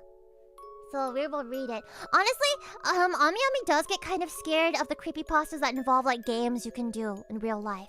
Like, have you guys read the Three Kings one? That one kinda, I don't know why it creeps me out. But let's read this one. The elevator game. Oh, there's a table of contents. The elevator game is a creepypasta ritual game evolving from urban legends about elevators that go to unexpected or otherworldly floors, thought to have originated in Japan or Korea, because of course they did. The game, which follows the procedural or instructional format common to most ritual creepypastas, involves a prayer. Oh my gosh, I cannot read. A player pressing the buttons of the elevator in a specific combination and riding to those floors one at a time. The end result is that the elevator and therefore the rider will be transported to another realm, another dimension, or in some cases to the underworld or hell. The instructional version of the creepypasta, which outlines the rules of the elevator game, blah blah blah, often also refers to other entities or presences, most commonly a girl or woman who will attempt to lure the rider out of the elevator and into this other region. Okay, I'm like already being kinda scared. Hold on. I'm kinda scared. I'm scared. Oh, I'm scared. Okay, I don't know why this scares me. Actually, I do know why this scares me. For some reason, Ami Ami. Okay, hold on. We're gonna put something stupid on in the background, like Mickey Mouse Shinu no ga Iwa for a little bit. Hi everybody, it's me, Mickey. Okay. Anyway, Ami Ami's scared of elevators. Riding on elevators by myself. A lot of you guys have heard me say this before, but Ami Ami has nightmares every single night, and it's always been like that since I was a kid. They're about different things, but a recurring nightmare that I have every now and then is about elevators. Like, I don't know why. They're not scary in the way that like, oh, the elevator is falling at a extremely high speed and it's gonna come crashing to the ground. No, it has to do with like things that are on the elevators or like dark floors or like creepy floors that the elevator opens up onto, or like not being able to like keep the elevator door closed and keep myself safe, you know? Yeah, elevators are very liminal spaces. They are. And so I am a little bit I'm kind of scared of elevators in that way. Have you heard of that woman who disappeared in an elevator and was found months later dead in the water tank? Yeah! I heard about that! Oh god, that scares me a lot too. I don't know how that happened. They still haven't figured it out. Don't worry, Ami Ami. You have the frolic chance now. We'll fight the elevators for you. Yeah! Take that elevator! Yeah, go fuck up that elevator! Let's see. I also want to know what nightmare the gay Pikmin is in. Well, I mean, that's not to say that I don't also have good dreams, but every night is guaranteed to have at least one bad dream. And then if there are good things that happen, then I got lucky that night as well. But the gay Pikmin, they're not typically from bad dreams, I don't think. I used to be too, but it was after I saw the first Mission Impossible as a kid. There's a scary elevator scene. Oh gosh. She had bipolar disorder and apparently she was having a manic episode when she disappeared. So she put herself in the water tank? The bipolar people that I know don't put themselves in water tanks when they have manic episodes. Send all your nightmares to me so you can just have nice dreams. But I don't want you to have nightmares. Gay Pikmin and ants eating your ice cream. Exactly. Exactly. Anyway. Yeah, I mean, I'm thinking it had to have been a murder of some sort, probably. Ritual game creepypastas. Ritual games are a subgenre of creepypasta that have gained a great deal of popularity in recent years as playgrounds or campfire urban legends spread onto the internet, where they can not only be spread with greater efficiency, but be embellished and adapted by the participating community. As with other ritual games, the evolution of this creepypasta, it follows a pattern of development that encompasses 3 stages: outline, account, transgression. Wow, that's cool that they're like outlining like the history of these creepypastas as well. Yeah, they're not typically stories, they're like instructions. There's also like accounts sometimes. Transgression. Okay. General fear of elevators. Whilst there's no specified or recognized phobia of elevators, anxiety around riding in them is remarkably common. This could stem from mild forms of both claustrophobia and agoraphobia, as well as a general fear of malfunction, but also by playing upon a number of common illusions and themes with horror, folklore, and shared anxieties. Elevator game origin. Okay, let's skip to here. What's this about Pikmin? Excuse me, gay Pikmin.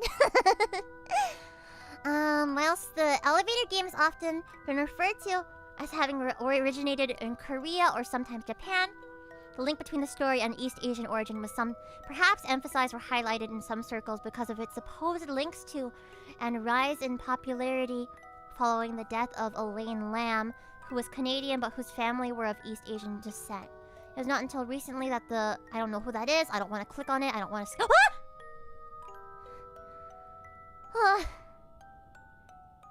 There was like a creature sound from outside my window. Probably like a bat or a bird or something. Sorry. Anyway.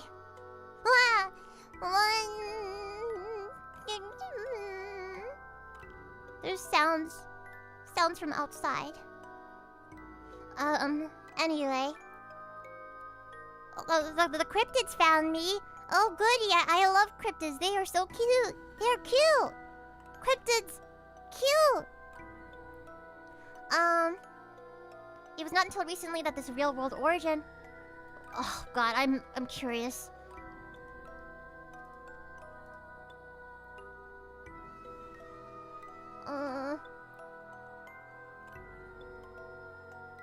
It's a student who disappeared in 2013 in a hotel in downtown Los Angeles while she was traveling across the US.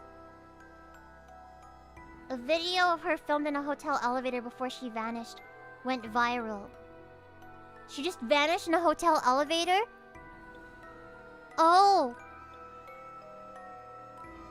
Stop it, Nate! Don't say that! Don't say that! I'm scared! I'm scared, I'm scared, I'm scared, I'm scared, I'm scared.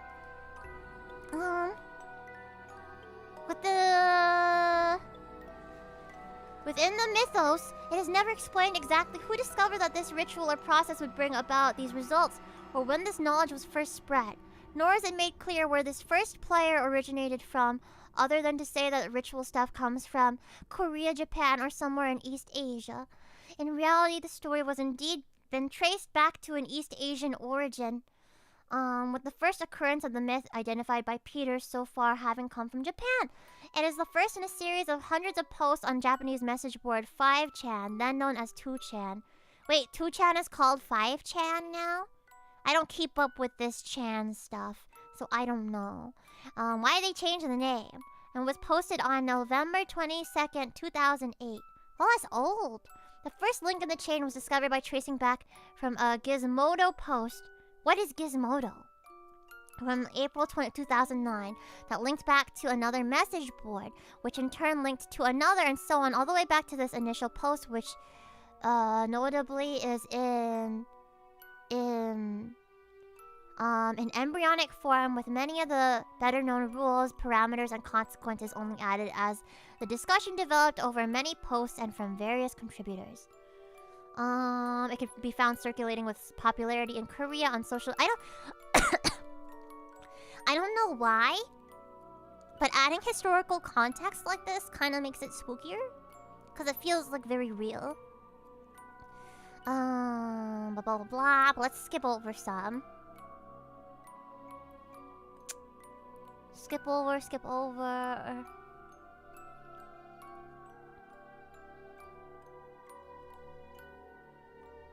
Okay. Oh my gosh. Wait!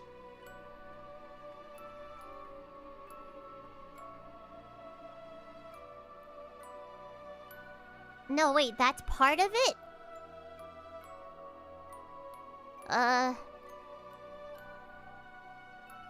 What's the game? What are you supposed to do?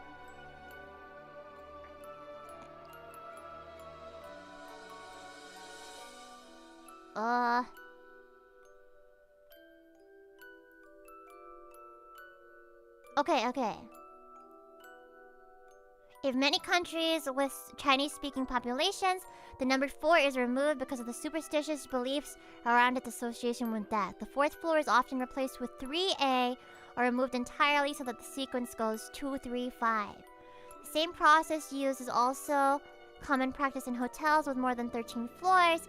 With the supposed... Yeah, did you guys ever notice that sometimes, like, the 13th floor, like, you can't go to the 13th floor, it's, like, missing or something?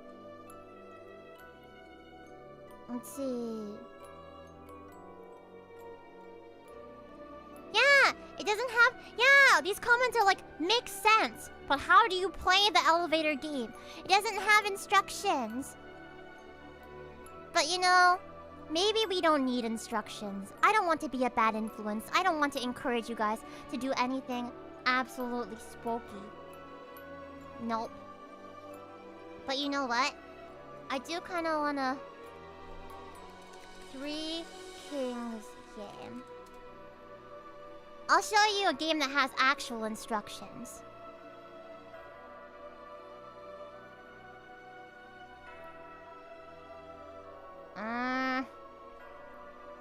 You go to the 4th floor and get stuck there. Ugh, I'm so spooked. I kind of wanna ask my housemates to sit in the room with me because I'm really scared. No, but I will be brave. I will be brave. Let's see. 3 Kings game. 3 Kings Ritual. Oh, it's not on Creepypasta. It's on...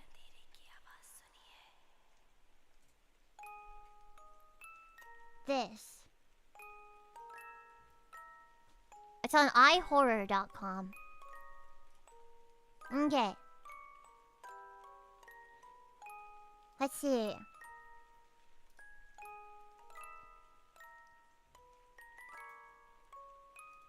Oh, wait. Oh! Oh, it's from our No Sleep. That's where it's from originally. Okay. So here's the OG post. The whispers were back? I didn't even hear it this time. Okay, I'm scared. Yeah, hold my hand, please. I've been posting bits and pieces of my life here, but I find them a little boring and self-serving. The last one about the juvie incidents was already like 70% made up to my shame. So today I'll post a recipe instead. This is not creepypasta, at least not yet. And I'm writing it from a train in the New York City area. What I am about to share with you today is one of the many relatively safe ways in which you can access, not quite enter, a place I call the shadow side, and its effectiveness depends on how seriously you take me. Your mileage may vary. Refer to the title. What title? Is it 3 Kings Ritual? I don't know. But I won't tell you that you shouldn't be afraid of the shadow side. Chances are you've already seen it after all, and merely think it was just a recurring dream. I will tell you there is no need to be ignorantly afraid of it, though. There is a difference. Ignorance fuels fear, and fear can give that place a lot of juice to run on. You have to be big on preparation if you want to try this. So this is what scares me about it. This is what scares me about it, is that there's so much preparation and so many contingency plans in order for you to do this ritual. Shadow side sounds kind of comfy, not gonna lie. Do they got snacks? The shadow side? I don't know. Sounds kind of goofy, not gonna lie. Well, we shall see. Let's see. You have to be big on preparation if you want to try this. It's like skydiving. If getting it right on your first try is not something you're good at, then this is not for you. If you do drugs or alcohol the night of the event, you're gonna have a bad time. If you're going through some serious issues in your life and are not feeling mentally or spiritually stable, or if you're doing this just to escape, you're going to have a bad time.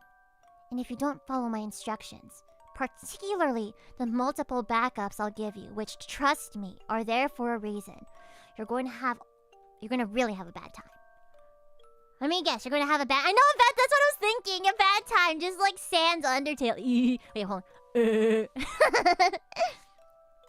The name of this game is The Three Kings, by the way. Ingredients. Huh? Oh yeah, it's a recipe, huh? We're going to be doing some cooking today. Let her luto. A very large, empty, and quiet room, preferably without windows. If windows exist, you need to be able to cover them and ensure total darkness. Basements usually work well, if they're roomy enough. Luckily, we don't got basements here in California. But every time I've been over to the East Coast, you guys have weird, scary basements with weird, scary doors. I don't like that. Baby Dust! Konkero, thank you for joining Frog Champs. Mwah. Lots of love to you. Yeah, Jesse, we gotta cook! We gotta cook! For once, it's a good thing Ami Ami's room is small. Yeah, and a way too small to fit some of the things that are in this ingredients. Let's see. A pack of candles. You'll only use one, if all goes well. And a lighter. A bucket of water and a mug. A fan. 2 large mirrors, like the one on your dresser. Don't worry, they won't be harmed. Or if they are, it'd be the least of your concerns. 3 chairs. An alarm clock. An active cell phone. Don't forget to charge the goddamn battery. A loved one willing to follow rules and go along with all this madness. Small toy or dear object from your childhood. Puppy! Though my puppy now is not really part of my childhood. It's a new puppy. By the way, going back to this, who is gonna have a good time with this? Who is this game for? Setup. Start setup at around 11 p.m. Place 1 chair in the center of the room, facing north. This is important. Oh man, so you need a compass too? They should have said that. Or I guess you can use Google Maps. Place the other 2 chairs exactly to the left and right, facing your throne. The distance between your throne and that of your queen and fool should be about the length of your arm to each side, more or less. So you have a queen and you have a fool. Place the 2 large mirrors on the queen and fool chairs left and right of you, facing you and each other. So like a triangle, I guess. Hi, BB Dust. So confused with the new streaming time still. Is it a new streaming time? This is the same time I stream usually. But, Konkero, thank you so much for the blue super. I'm happy you're here. Try your best to have them stand at a 90-degree angle, or else you may get more or less than 3 kings. Huh? If you sit on your throne, facing straight ahead north, you should be able to perceive your own reflection in each of the 2 mirrors without actually having to turn your head nor eyes to do so. If you see your own reflection in the corner of your eye, just barely there, you've done it right. Place the bucket of water and the mug in front of you, just barely out of reach. Place the fan behind you, turn it on.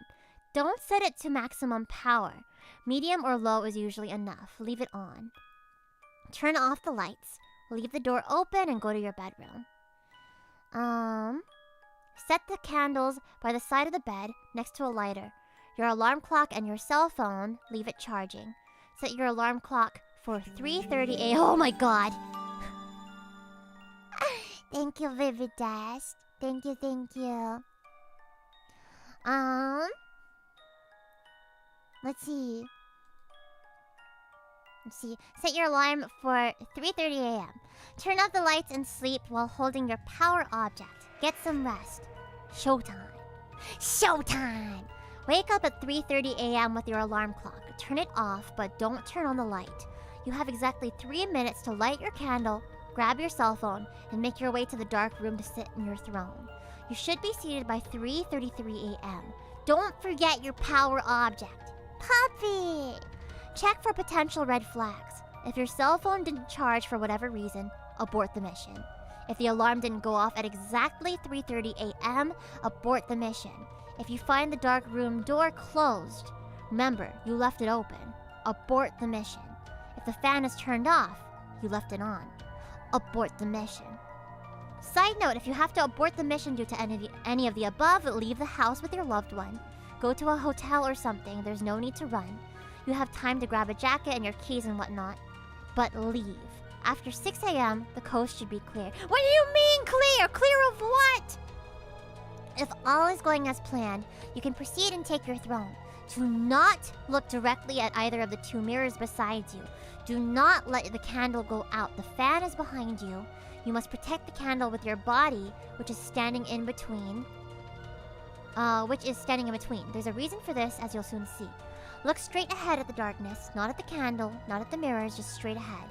Eagle-eyed readers surely noticed I didn't say during setup which chair was queen and which chair was fool. That's because it's your job to find out.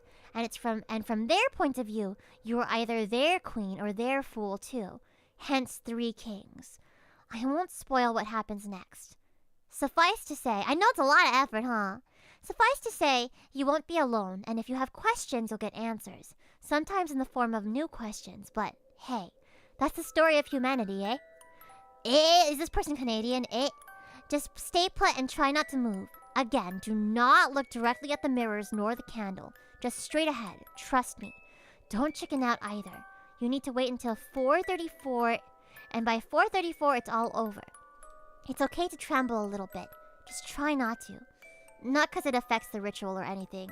It's just a pussy thing to do while in polite company. Wow, this guy, the writing for this. Did I mention not to let the candle go out? That's what the fan is for. You're protecting the candle with your body. But if your body were to be suddenly moved, then the fan would turn off the candle. That's backup number 1. Your loved one is backup number 2. At 4:34, she has to come in the room and call your name. If that won't work, she has to call your cell phone. If that won't work, she has the glass of water in the bucket. She can't touch you though. That's a newbie mistake. What do you mean newbie mistake? Like, how often do people do this? Backup number 3 is your item of power, the toy or locket or whatever object of strength you brought along for the ride. It'll show you the way if shiz hits the fan.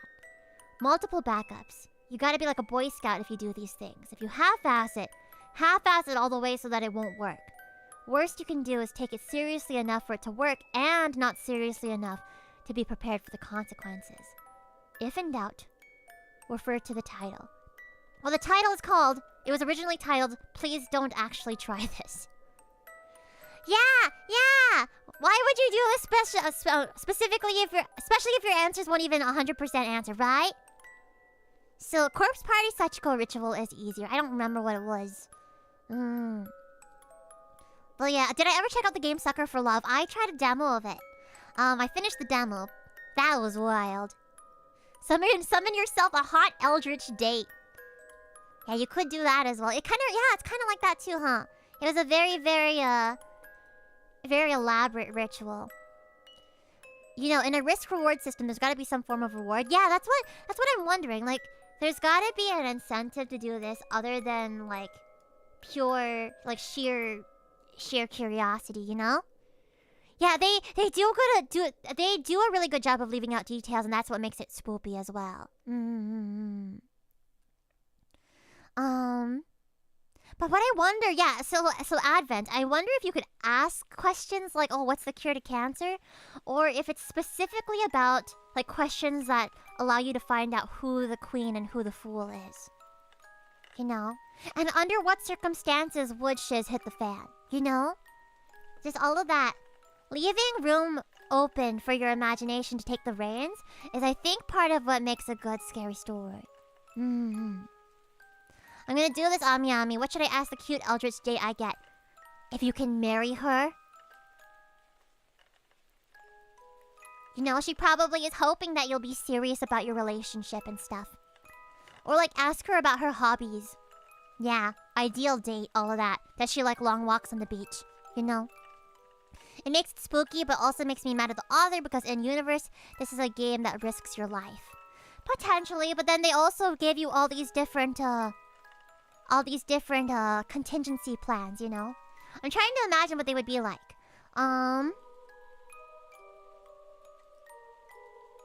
Backup number 1. Turning off the candle. So presumably, if you turn off the candle, then the game will be over. But your loved one at 4:34 a.m. Turning off the ritual like that. You know, what do you mean if that won't work? What does that mean, like, if that won't work? You know? If that won't work, she has to call your cell phone, eh? And if that doesn't work, she has the glass of water and the bucket. What does that even mean? What are you supposed to do with the glass of water and the bucket? You know? Pour it over your head? She can't touch you, though. That's a newbie mistake. What happens if they touch you? Backup number 3 is your item of power. It'll show you the way. What do you mean it'll show you the way? So maybe this is like an astral projection kind of thing? I don't know. But it did say it's a way to access, not exactly cross over to the shadow realm or whatever it is. Yeah, I'm guessing she's got to splash water on you. So there's a cup of water and there's a bucket of water. Because I don't know. Maybe... this seems convoluted. Wish they would streamline the rules to make it feel more believable. I don't know. I feel like it could either, depending on how you read it, the rules either can make it more believable or less believable to you.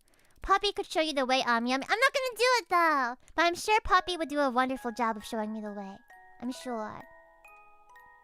Yep, so that's another thing. Apparently there's like some other games, like the cat scratch game. So you need a comfy pillow and at least 2 people. Let's see, you're gonna have to tell a little story. See, there's a storyteller and the victim. If there are more than 2 people in the room, the others should sit quietly. If there are enough to do so, form a circle around the storyteller and the victim. But the key is for you to be very quiet while the game is played. So the storyteller should sit cross-legged on the floor with a pillow in their lap, and the victim should lie down on their back, placing their head on the pillow. When the room is settled, the storyteller should gently and soothingly begin to rub the temples of the victim while reciting one of the 2 stories below. I see. Wow, so they get a head massage? Can they, like, use a lap pillow as a lap? Does that count? As soon as the storyteller finishes telling one of the stories from above, the victim should stand up immediately and lift their shirt. Huh? Now it's a stripping game? Though they should not have felt it happen, there will now be 3 long, light red scratch marks down their back. While there is no definitive reason why the marks should appear on their back, internet theories abound. Those more firmly grounded in reality have suggested that it's simply marks from lying on the floor, while those more likely have suggested that the ritual summons a demon who attacks the victim. Oh. I know that's a strangely intimate game right there. What is red door, yellow door? Let's see. It's a late night. Perfect for a late night audience of scared teens. The rules are simple, but the outcome could be dire. Let's see. So urban legends claim. One player is the guide, the other is the subject. The guide sits on the floor, cross-legged, with a pillow in their lap. The subject will then lie on the ground with their head in the guide's lap and their hands raised in the air. The guide should, at this point, begin to massage the subject's temples in circular motion. More massages and lap pillows! Dude! This is so intimate. Chanting red door, yellow door, any other color door over and over, joined by any witnesses to the game. As the subject slips into a trance, they will find themselves in a room in their mind And at that point, they should lower their arms to the floor, signaling the guide and any witnesses to stop chanting. The game has officially begun. At this point, the person acting as the guide will begin to ask questions to the subject to get them to describe the room. Any witnesses should be silent so that there is no sound except for the voice of the guide and the voice of the subject answering the guide's question. The instructor might ask what colors the doors to the room are, how they feel about the doors, and instruct them to go through varying doors into other rooms. The subject is encouraged to answer all questions honestly until the guide decides to end the game, but there are some warnings and signs of danger to keep in mind. If you encounter people in the room, it may be best not to interact with them. They may be evil and try to trick. Ooh, they may be evil, you guys! Stranger danger. If you find yourself in a room full of clocks, leave immediately. Clocks can trap you. Oh. It's just like the classroom, for real, for real. You can go wherever you want, but it is safer to go up than down. Light things and light colors tend to be better than dark things and dark colors. If you should find yourself trapped in a room, you must try to wake up. If you don't, you might be trapped forever.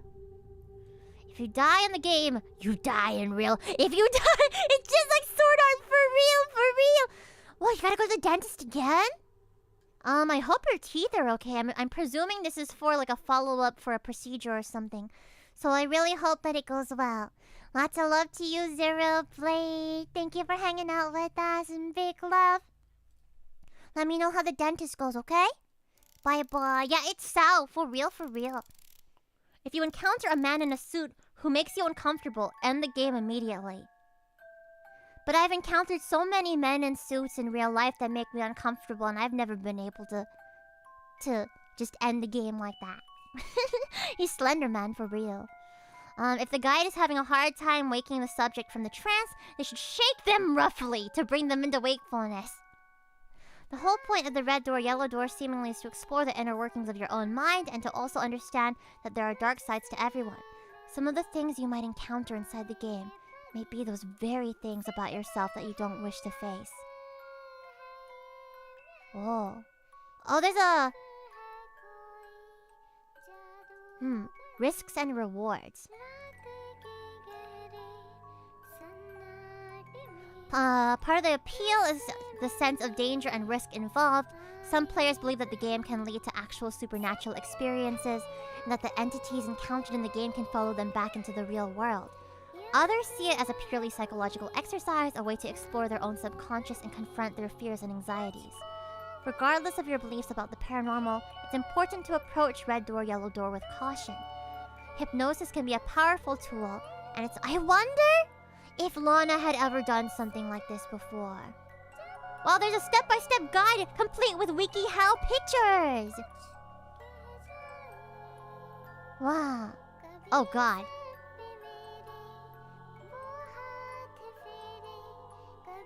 Oh. Yeah, look at these WikiHow pictures.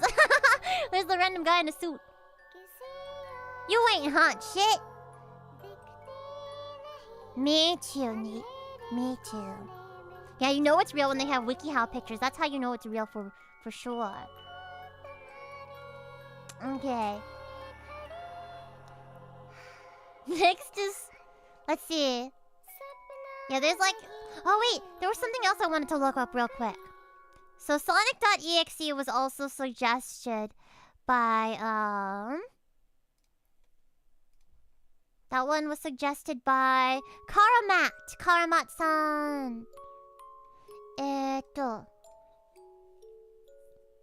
What? Oh my gosh. Lily. I don't know if Lily's still here, but I saw the Dreaming Mary thumbnail. It's so cute. Oh my gosh. Oh my gosh.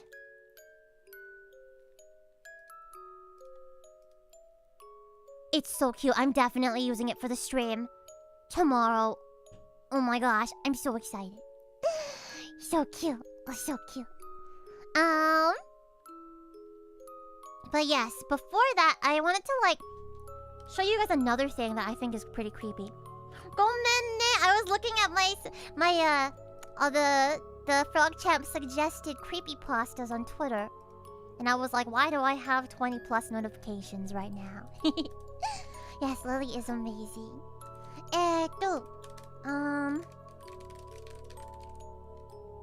Okay. This one is from Reddit.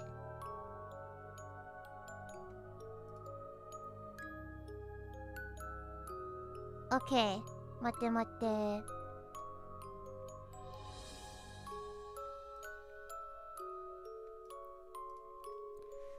Stairs in the Woods Reddit. Okay, is this the one?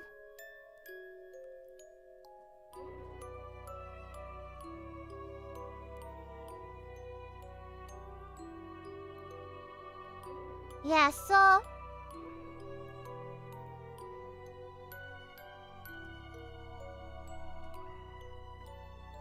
here is so this is like a phenomenon that's been happening.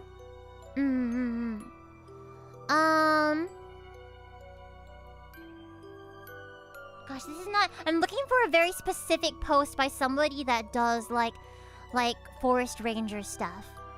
But people have been reportedly finding mysterious staircases that don't really lead to anywhere and don't really come from anywhere in the middle of the woods.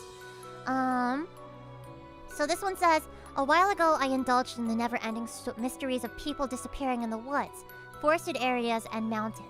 During my research, I heard a lot about mysterious staircases being found in these areas.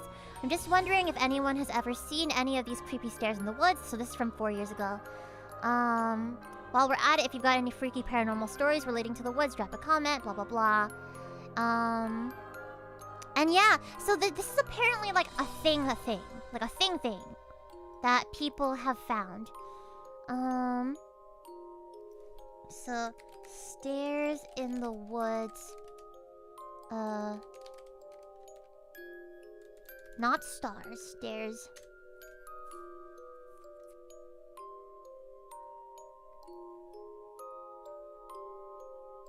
Yeah, there's a couple of fairly creepy ones from over the years.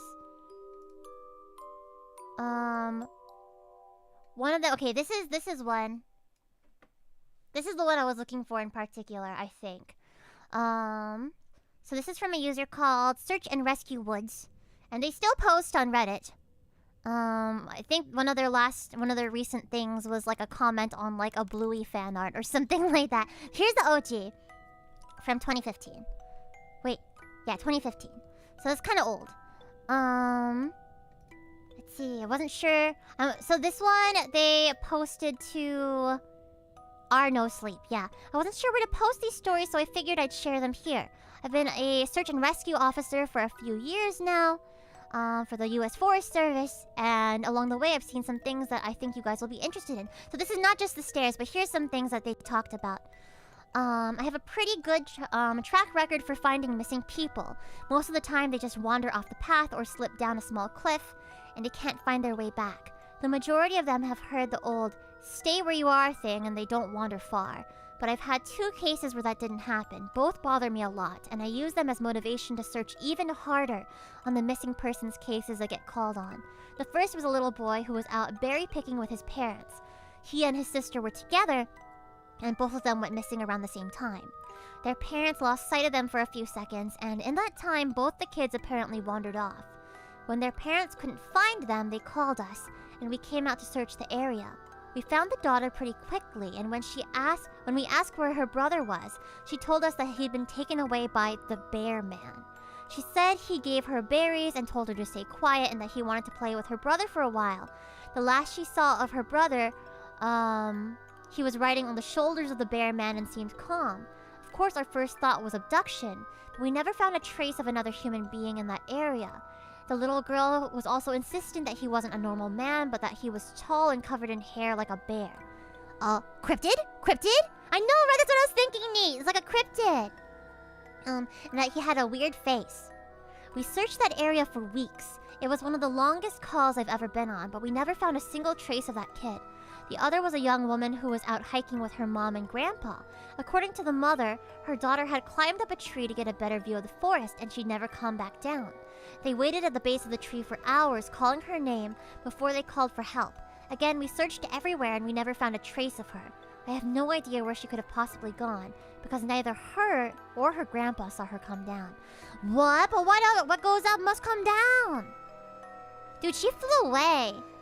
My girl, like, evolved. And then was like, see ya. See ya. And then, like, just got out of there. Sounds like Man Bear Pig. Man Bear Pig. Yeah, she evolved. A few times I've been out on my own searching with a canine, and they've tried to lead me straight up cliffs. Not hills, not even rock faces, straight, sheer cliffs with no possible handholds. It's always baffling, and in those cases we usually find the person on the other side of the cliff or miles away from where the canine has led us. I'm sure there's an explanation, but it's sort of strange. Okay, that's weird too. One particularly sad case involved the recovery of a body. A 9-year-old girl fell down an embankment and got impaled on a dead tree at the base.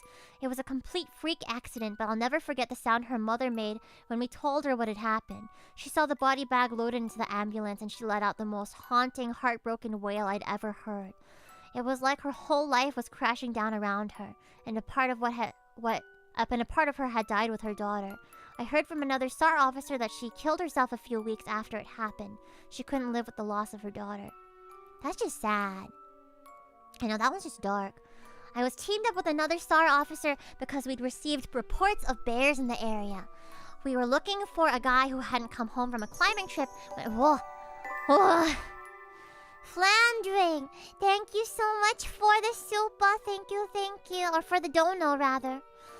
It's 4:20 a.m. Ayo. And I just got home. Thank you for a delightfully spooky walk home through the dark, cold city, Ami. Oh my gosh, you're so brave! You're so brave, and I'm glad that you got home safely. Walking home in the dark that late at night. I'm so glad you're alright. Yeah, don't scare. For realsies. He said he could hear the guy alright. Wait, where am I? Let's see. Oh yeah, he hadn't come from a climbing trip he was supposed to, and we ended up having to do some serious climbing to get to where we figured he'd be. We found him trapped in a small crevice with a broken leg. It was not pleasant. He'd been there for almost 2 days and his leg was very obviously infected. We were able to get him into a chopper, and I heard one of the EMTs say that the guy was absolutely inconsolable. He kept talking about how he'd been doing fine, and when he tried to get to the top, a man had been there. He said the guy had no climbing equipment and he was wearing a parka and ski pants. He walked up to the guy, and when the guy turned around, he said he had no face. It was just blank. He freaked out and ended up trying to get off the mountain too fast, which is why he'd fallen. He said he could hear the guy all night, climbing down the mountain and letting out these horrible muffled screams. The story bothered the hell out of me. I'm glad I wasn't there to hear it. One of the scariest things I'd ever... Okay, so that one is... kind of creepy. Oh, take care, Rare Socks, Oyasu Ami, and have sweet dreams. Have sweet dreams. Well, I hope you have sweet dreams. You usually go for late night walks at around 11 p.m. just for the relaxing vibes of being all alone. No, I mean, I like doing that too. But, no, I don't know if I'll do it tonight or not. Let's see. Next one. One of the scariest things I've ever had happen to me involved the search for a young woman who gotten separated from her hiking group. We were out until late at night because the dogs were missing her shoes and pack, and she was clearly in shock. She didn't have any injuries, and we were able to get her to walk with us back to the base ops. Along the way, she kept looking behind us and asking why that big man with black eyes was following us. We couldn't see anyone, so we just wrote it off as some weird symptom of shock, but the closer we got to base, the more agitated this woman got. She kept asking me to tell him to stop making faces at her. At one point, she stopped and turned around and started yelling into the forest, saying that she wanted him to leave her alone. She wasn't going to go with him, she said, and she wouldn't give us to him. We finally got her to keep moving, but more rhythmic and deeper. It was almost insect-like, I don't really know how else to describe it. When we were within sight of base ops, the woman turns to me and her eyes are about as wide as I can imagine a human could open them. She touches my shoulder and says, "He tells you to speed up. He doesn't like looking at the scar under your neck." I have a very small scar on the base of my neck, but it's mostly hidden under my collar, and I have no idea how this woman saw it. Right after she says, I hear that weird coughing right in my ear, and I just about... Right after she says, I hear that weird coughing right in my ear, and I just about jumped out of my own skin. I hustled her to ops, trying not to show how freaked out I was, but I have to say I was really happy when we left that area that night. Oh god, all the whispers! I would love to see a short based off of the stories. Not gonna lie, these are really interesting. Right? Makes me want to never ever be a search and rescue officer. This is the last one I'll tell, and it's probably the weirdest story I have. Now, I don't know if this is true in every search and rescue unit, but in mine, it's sort of an unspoken regular thing we run into. You can try asking about it with other search and rescue officers, but even if they know what you're talking about, they probably won't say anything about it. We've been told not to talk about it about our superiors, and at this point we've all gotten so used to it that it doesn't even seem weird anymore. On just about every case where we're really far into the wilderness, I'm talking 30 or 40 miles, at some point we'll find a staircase in the middle of the woods. It's almost like if you took the stairs in your house, cut them out, and put them in the middle of the forest. I asked about this the first time I saw some, and the other officer just told me not to worry about it. That it was normal. Everyone I asked said the same thing. I just wanted to go check them out, but I was told very emphatically that I should never go near any of them. I just sort of ignore them now when I run into them because it happens so frequently. So that's the stairs I was talking about there, and people have, in the real life, found like random stairs that lead up to nothing in the middle of the forest. And they're not like ruins of any building or anything like that. It's just perfectly intact stairs. Apparently if you climb them you go to the spooky zone. I don't know, people don't really know what happens, right? Because nobody bothers climbing them. Let's see. Yeah. People really like them. Yeah, and then they're like, oh, like, why are you guys told never to go near the stairs? Like, I'm most curious about the stairs. And it says, in all seriousness, you'd be really surprised by what you find out in the boonies. Up here in New England, in some of the rural states, not at all impossible to find old foundations, cellars, or even short staircases just out in bumfuck nowhere. That's if they're built well, they're kind of rare and usually accompanied by foundations. Yeah, so like people over here in California, there's old mine shacks. Yeah, we do have random old mining shacks and like caves and stuff. Let's see. Yeah, random stairs. Maybe it's a nice zone, so people just don't wanna leave. Oh, maybe. Yeah, maybe there's nice stuff. Yeah. Why be mean when you can be bean? It's the bean zone. So the guy ended up making a continuation because people requested it so much. Hello! Tanashi-san, Konkero, how are you? The zone has infinite puppies! I kind of want to go to the bean zone then. Oh my gosh. The stairwell SCP. Oh yeah, I remember the stairwell SCP. They have a game based on that, right? Just climb stairs. Sounds super boring. Let's see. So this is a continuation. So I logged back on tonight and was blown away by the staggering amount of interest this seems to have generated. First off, I'll address a few things you guys have brought up. There's been an overwhelming amount of people mentioning similarity between some of my stories and those of David Paulides. I assure you I'm not trying to rip him off in any way, blah blah blah. There's been a lot of feedback about the stairs, so I'll touch on that briefly here, and I'll also include a story. They come in a variety of shapes, sizes, styles, and conditions.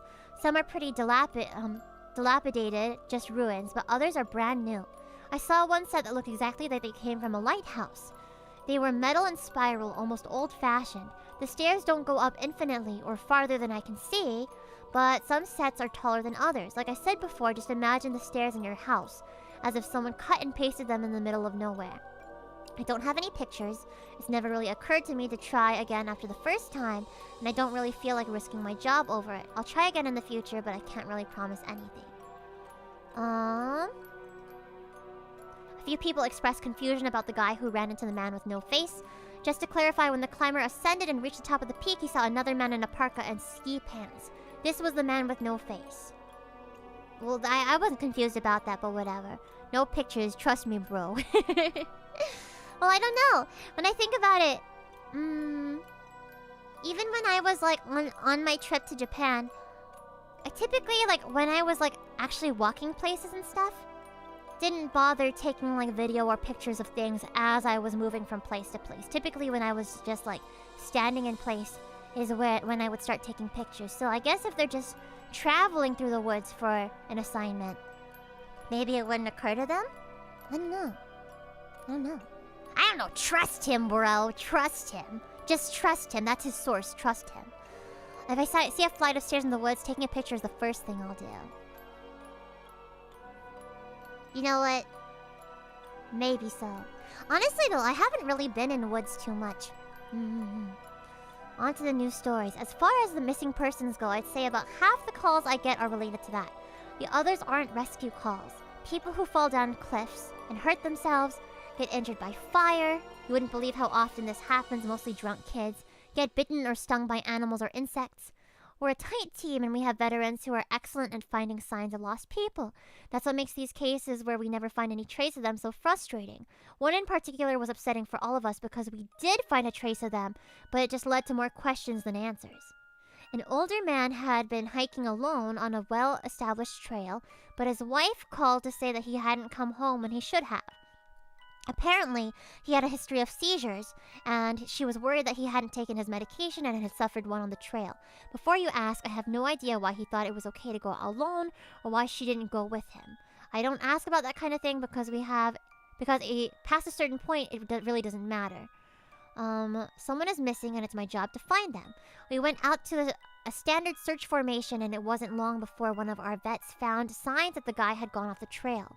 We grouped up and followed him, spreading out in a fan to make sure we were covering as much ground as possible. Suddenly, a call comes over the radio telling us to all head back to the vet's location, and we come right away because this usually means the missing person is injured, and we need a full team to help get them out safely. We meet back up, and the vet is just standing at the base of a tree with his hands on the sides of his head. I ask my buddy what's going on, and he points up into the branches of the tree. I almost couldn't believe what I was seeing. But there's a walking stick dangling from a branch at least 30 feet off the ground. A little strap thing on the handle has been looped around the branch, and it's just hanging there. There's no way the guy could have tossed it up that far. Oh my god, I lost my place. There's no way he could have tossed it up that far. And we don't see any other signs that he's still in the area. We call up to the tree, but it's obvious no one's in it. We're all just sort of left scratching our heads. We keep searching for the guy, but we never find him. We even bring our canines out, but they lose his scent long before the tree. Eventually, the search is called off because there are other calls we need to attend to, and past a certain point, there's not much we can do. The guy's wife called us every day for months, asking if we found her husband, and it was heartbreaking to hear her get more and more hopeless each time. I'm not sure why this call in particular was so upsetting, but I think it was just the sheer improbability of it. That and the questions that were raised. How the hell had this guy's cane ended up there? Did someone kill him and toss that up there as some weird trophy? We did our best to find him, but it was almost a taunt. We still talk about it from time to time. Man, I don't know. Did the giant man-eating hawk carry him up the tree? I don't know. Here's another one. Missing kids are the most heartbreaking. Doesn't matter what circumstances they go missing under, it's never easy, and we always dread the ones we find deceased. It's not common, but it does happen. David Paulides talks a lot about kids SAR teams find in places they shouldn't be or couldn't be. I can honestly say I've heard about this kind of thing happening more than I'd seen it, but I'll share one of the ones I think about a lot that I witnessed personally. A mother and her 3 kids were out for a picnic in an area of the park that has a small lake. One is 6, one is 5, the other is about 3. She's watching them all really closely, and according to her, she never lets them out of her sight at any time. She's never saw anyone else in the area either, which is important. She packs her stuff up and they start to head back to the parking area. Now, this lake is only about 2 miles into the woods, and it's on a very clearly established trail. It's almost impossible to get lost getting from the parking area to it, unless you're deliberately going off the path, like an imbecile, like an imbecile. I love that. Her kids are walking in front of her when she hears what sounds like someone coming up the path behind her. She turns around, and in the 4 or so seconds she's not looking, her 5-year-old son vanishes. She figures he's stepped off the trail to pee or something, and she asks her other 2 brothers where he went. They both tell her that a big man with a scary face came out of the woods next to them, took the kid's hand, and led him into the trees. The 2 remaining kids don't seem upset. In fact, she says later that it seems like they've been drugged. What? They're sort of spacey and fuzzy, so of course she freaks out, starts looking frantically in the area for her kid. She's screaming his name. She says at one point she thinks she's heard him answer her. Now obviously she can't go blindly running into the woods. She's got the 2 other kids, so she calls the police, and they send us out immediately. We respond and start to search for him. Over the course of the search, which spans miles, we never find a single trace of the kid. Canines can't pick up any scent. We don't find any clothing or broken bushes or literally anything that would signify a child being there. So of course there's suspicion about the mother for a while, but it's pretty clear that she's completely destroyed by the whole thing. We looked for this kid for weeks with a lot of volunteer help, but eventually the search peters out and we move on. The volunteers keep searching though, and one day we get a call on the radio letting us know that a body has been found and needs to be recovered. They tell us the location and none of us can believe it.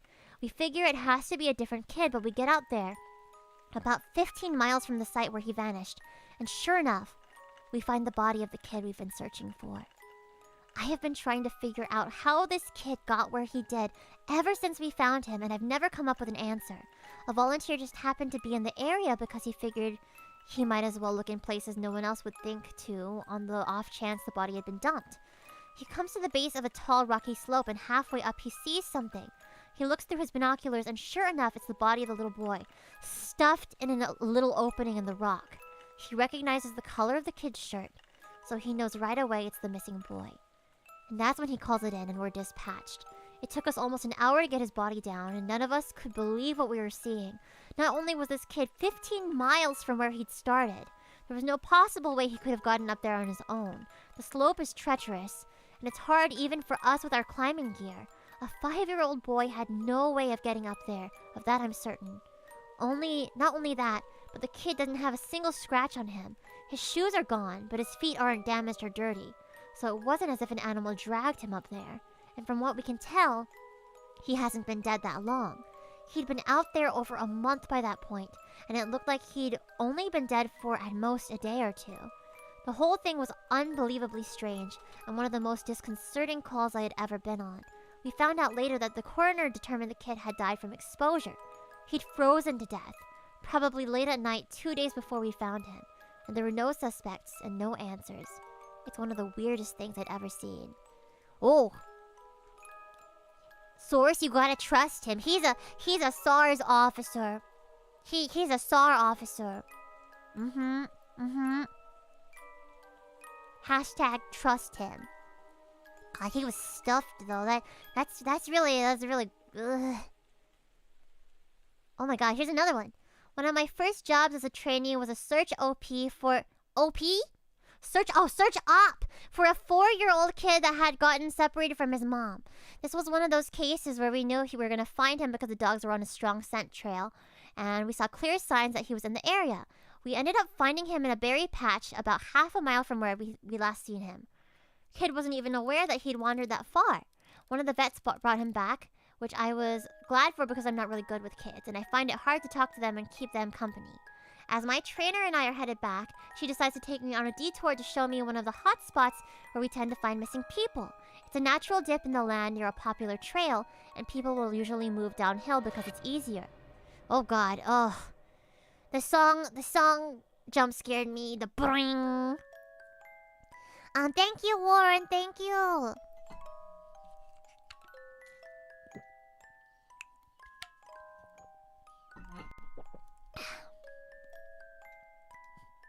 Downhill because it's easier. We hike out there. It's a few miles away and we get there in about an hour or so. Wow, you hike out a whole hour for a small detour? As we're walking around the area and she's pointing out places she's found people in the past, I see something in the distance.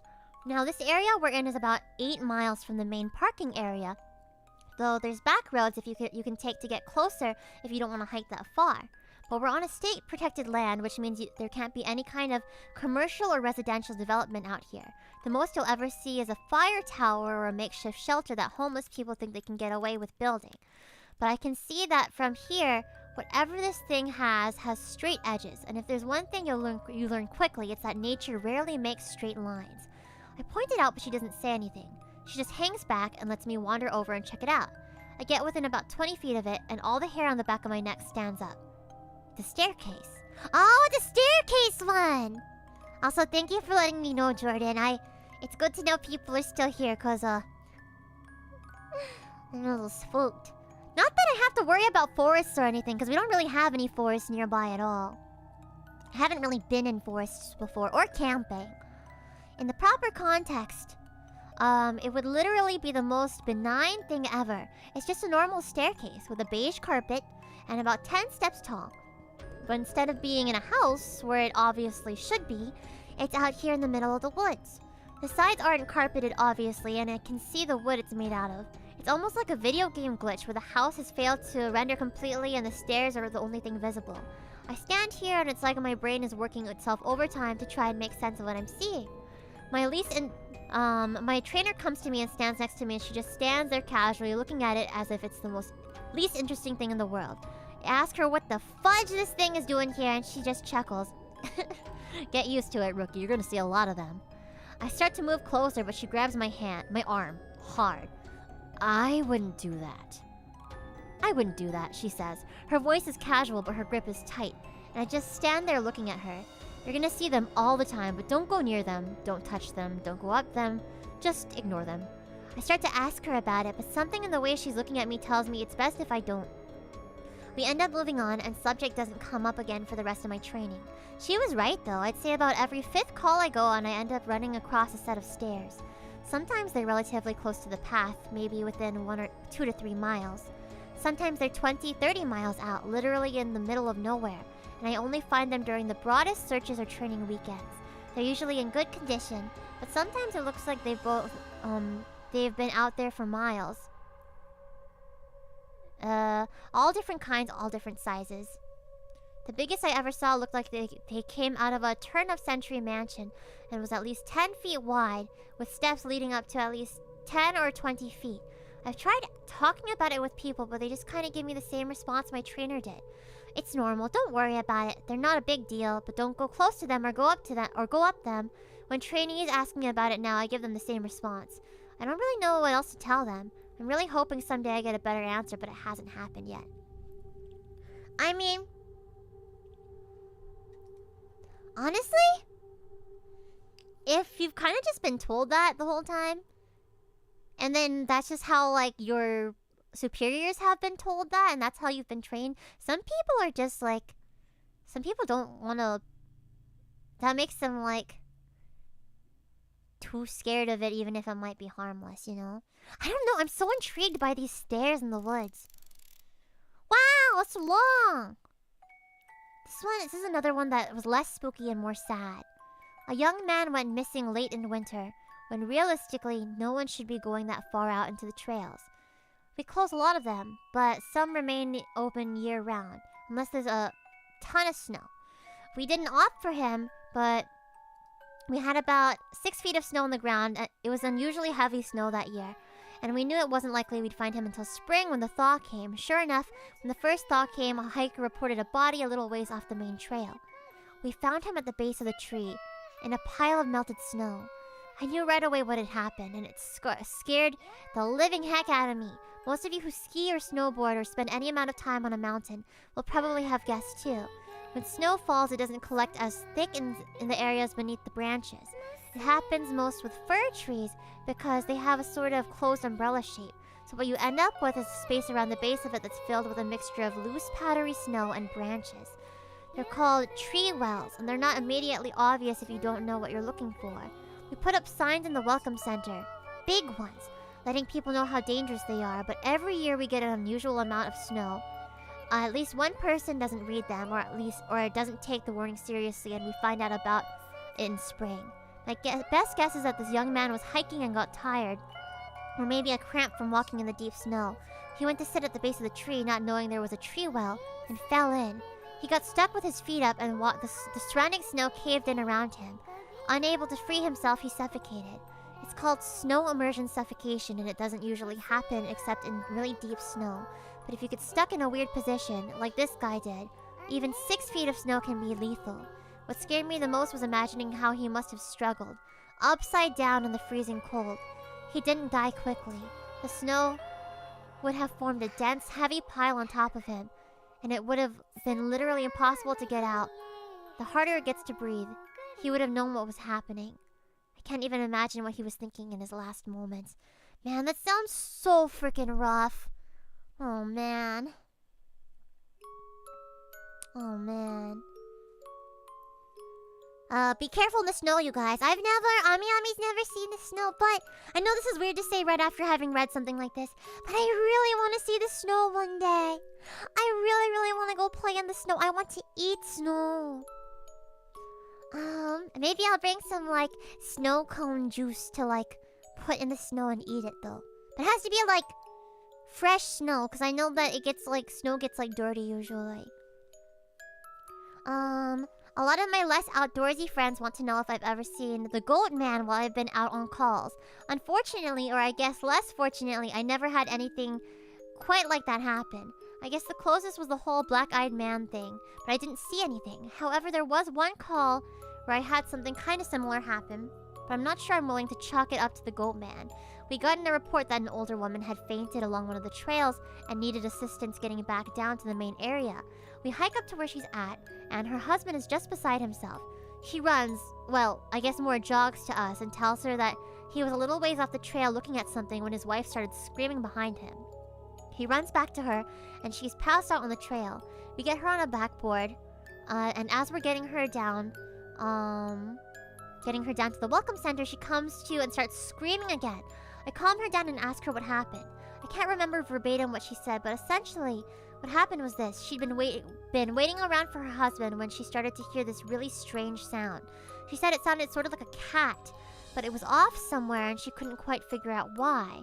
She went a little ahead to try and hear it better, but it sounded like it was coming closer. She said the closer it got, the more uneasy she was until she finally figured out what was wrong. I do remember this next part because it was so weird that I don't think I could forget it if I tried. It wasn't a cat, it was a man, saying the word meow over and over, just meow, meow, meow. Oh, a furry? She found a furry in the forest. Oh my gosh. No wonder she was screaming. Oh my gosh. But it wasn't a man. It couldn't have been, because I've never heard a man make his voice buzz like that. I thought my hearing, I don't know, maybe he was just really talented at making his meow meow sounds. I thought my hearing aid was going out, but it wasn't. I adjusted it, and it still sounded all buzzy. It was awful. He was coming closer, but I couldn't see him. The closer he got, the more scared I was. The last thing I remember was a shape coming out of the trees, and that's when I fainted. Now, obviously I'm a little perplexed as to why a guy would be out in the freaking woods chanting meow meow at people, so once we get down the mountain, I tell my supporter I'm gonna go search the area to see if I can find anything. He gives me the go-ahead, so I grab a radio and hike back to where she fainted. I don't see anyone, so I keep going about a mile more, and when I head back, I go off the trail to see if I can figure out where she saw him coming from. It's almost sunset by this point, and I don't have any desire to be out at night alone, so I just sort of write it off and make a mental note to check it out again tomorrow. But as I'm headed back, I start to hear something in the distance. I stop, and I get out. I call out for anyone in the immediate area to identify themselves. The sound didn't come closer or get louder, but it sounded exactly like a man saying meow meow in this really odd monotone. As comical as it makes it sound, it was almost like the guy on South Park with the electrolarynx. Ned? Oh! I go off the trail in the direction I think it's coming from, but I never seem to get closer. It's almost like it's coming from all directions. eventually it just sort of fades out and I end up going back to the welcome center. I didn't get any further reports like that, and even though I went back to the area, I never heard that exact sound again. I suppose it could have been some stupid kid out there fudging with people, but even I have to admit that was weird. Wow. I mean, maybe it was a furry with a speaking aid. You know, who just wanted to LARP in the woods. Harmless, furry LARPing in the woods. You know? You know, and old people, sometimes they just can't handle the youngins nowadays. Though, I will say, at a very small convention I went to a little while ago, I met probably the most ancient furry I've ever met. So guy is like in a really elaborate, like, honestly, it was a goat. Like a really elaborate, frilly female goat furry suit that he made himself with like cute little bells. And when he I expected it to be like a girl underneath, but it was a super old man, and he was literally the goat man. Yeah. And he was so happy and enthusiastic and adorable, and he just loved.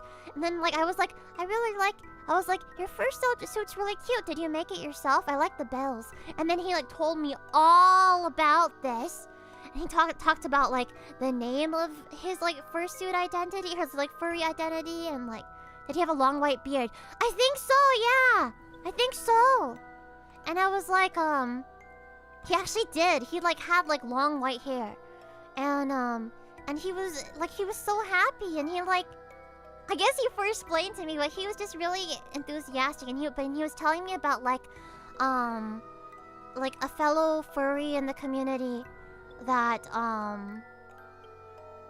cause the dress he was wearing or something like that was passed down to him by a fellow furry in the community who had died the previous year or something. And would collect Lolita dresses and stuff, Angelic Pretty and all that, and yeah, it was when the guy died, his Lolita dresses and stuff got distributed amongst his friends and stuff like that, and yeah, he was like, I'm happy that we can keep him alive in this way, you know, and yeah, and it was just a really wholesome interaction. So yeah, there's really so I take back what I said about this old lady not understanding the youngins and being scared at furries, because there are really old people furries out there. So when you're making your fursuit debut, Ami Ami, look, I already have Eru. I'm good to go. I am good to go. Also,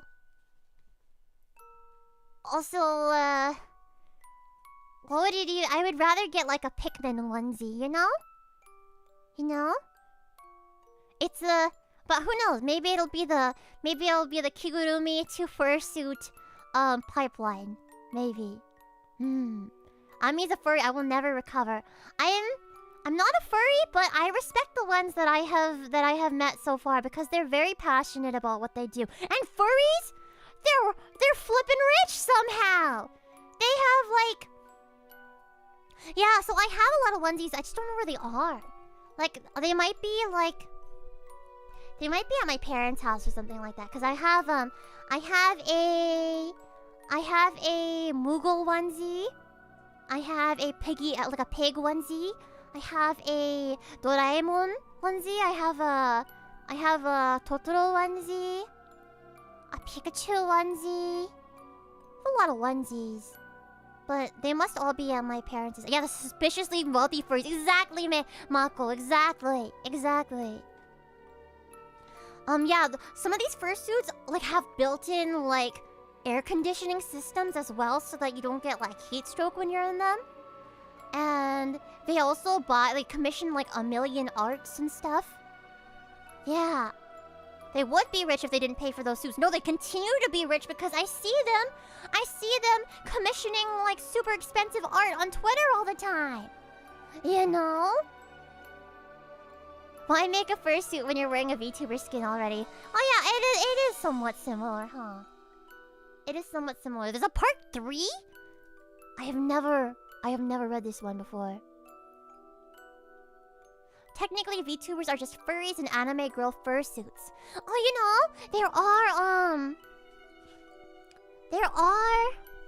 Think about it. They're LARPing just like the others. Though I would say like some VTubers definitely LARP more than others.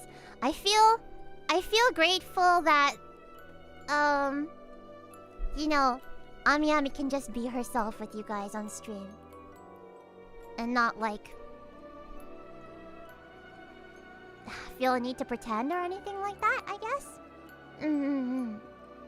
Gotta learn to draw furry art to make that bag. Honestly, that was something I had considered once upon a time. I had been like, okay, I want to get really, really good at art, in particular furry art, and then I want to charge a lot for my art and get a bunch of furry clients, and then I will be rich. Rich with a W at the beginning of it. Rich. I don't know. But Ami Ami has bigger dreams than being rich. I have chosen the starving artist life. 'Cause I want to be idol. Let's see. But yeah, there's a part 3. Is there a part 4? Oh my gosh, he just keeps going. Wow, well, this is posted 8 years ago still. Oh my gosh.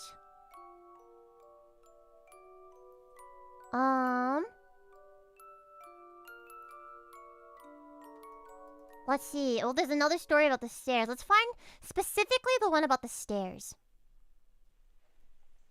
Let's specifically find one about the stairs. Oh god! Oh, the whisper. Okay, actually, maybe Ami Ami will stop here because I keep getting jump scared by the whisper. I'm spooked. I don't want to be in my room alone for very much longer. It's dark outside now. Starving just means you're constantly hungry. Yeah, and I don't want to be constantly hungry. Ami Ami's also trying to eat healthier too. Because I don't know, I've had a bit of a scare with my dad having problems with high cholesterol or something. So I'm trying to get the jump on living a long, healthy life so that I can be an idol forever. I'm trying to eat more healthy and exercise more. If I can just fix my sleep schedule. Go spend time with your housemates. Yeah. Yeah, I think I'll go do that. Or find my cat or something. Do you know about the person behind you? Stop! Stop! Fufu! Fufu, I'm scared! Stop! Stop. Okay. Ami Ami is going to stop the spooky music. Oh, I can't find which window. I have too many windows open. Please! Oh, there it is. Okay. Hi everybody, it's me. We're putting back on That's me. Shinu no ga Iwa Mickey Mouse. Monday. It doesn't matter if it's Sunday. That's right. That's right. Yeah, we're gonna. No need to ask 'cause it's my darling. Hi everybody. 私の最後はあなたがいい。あなたとこのままおさらばするより死ぬのがいいわ。That's right. 死ぬのがいいわ。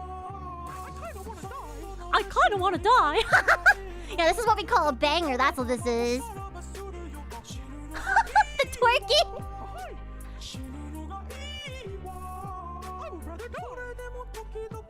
I would rather die.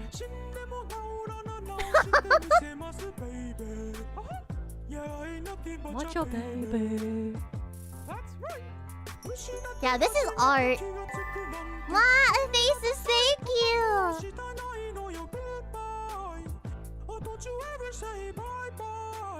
I found this. Growing up with cats and dogs, I grew accustomed to being awakened by the sounds of scratching on my door.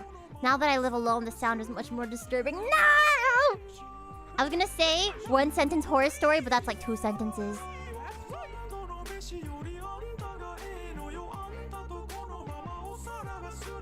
Shinu no ga ii wa.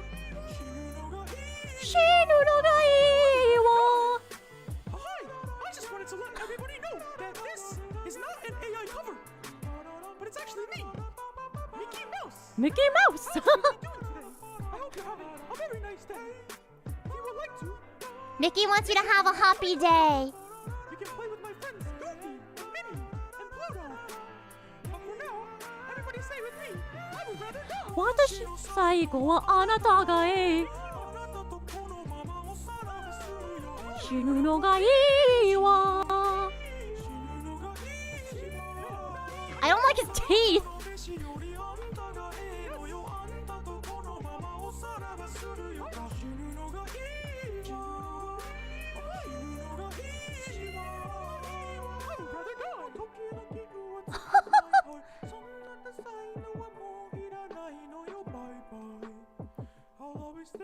You're my baby. Oh yeah, the freaking laugh at the end.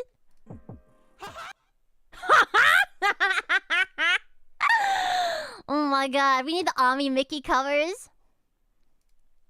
Hold on. Hold on. I got this. I got this for you. Shinu no ga ii wa.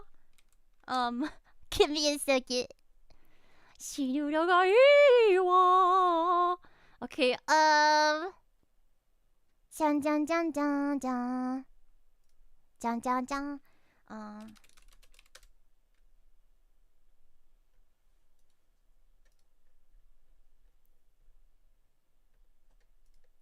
I'm looking for drops of sunshine. Okay. Smile! Out! Yeah! Jump!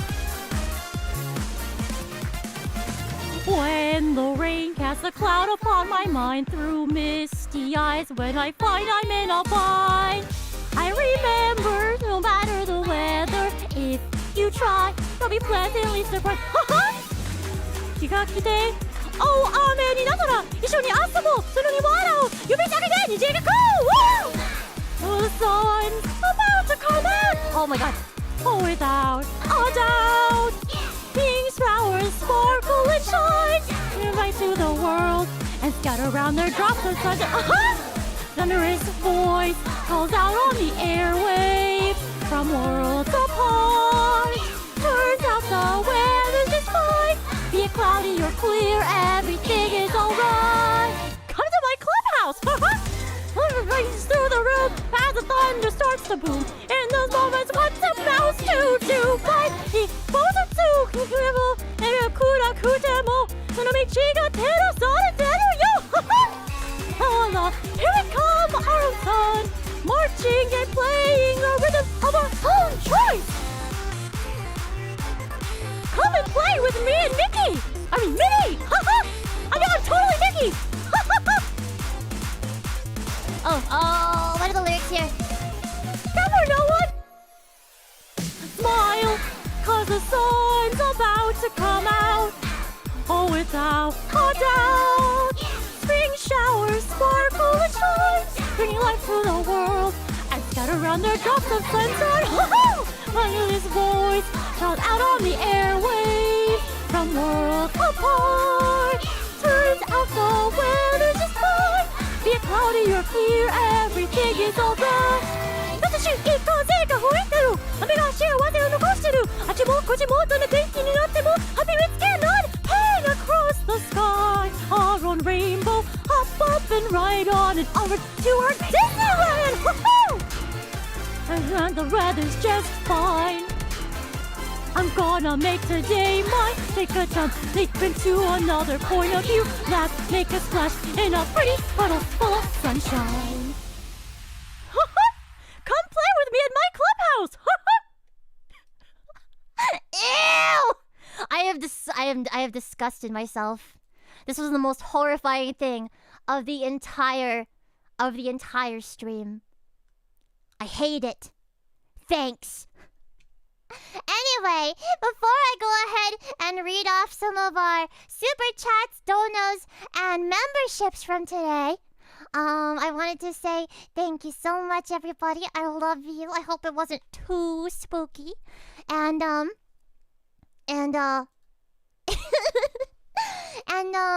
and if you had any particular timestamps that you would like to see edited onto like highlights or shorts on my channel, please put the timestamps in the comments below. That would mean a lot to me. And I feel like there's a lot of extremely cursed moments from this stream that we could turn into like a highlight reel or something. Yes. That would help Ami Ami with her homework very, very much if you could do that for me. Thank you. The mouse was a bit spooky, just a bit. I love you so much too. Thank you. Thank you, thank you, everybody. I had so much fun. Thank you very much to Super Dark Aqua for the blue super. Thank you, Hidden In, for the blue super. Treat for Ami. Ethasis, thank you for the dono. Thank you for the treat for Ami. Thank you, John. Hold on. Let me go to my chatting screen for this.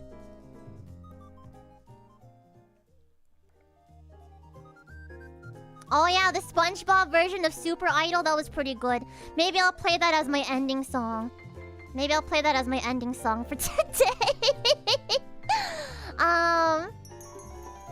What? Thank you. Thank you so much, John Nook, for being a Wota Drop for 4 months.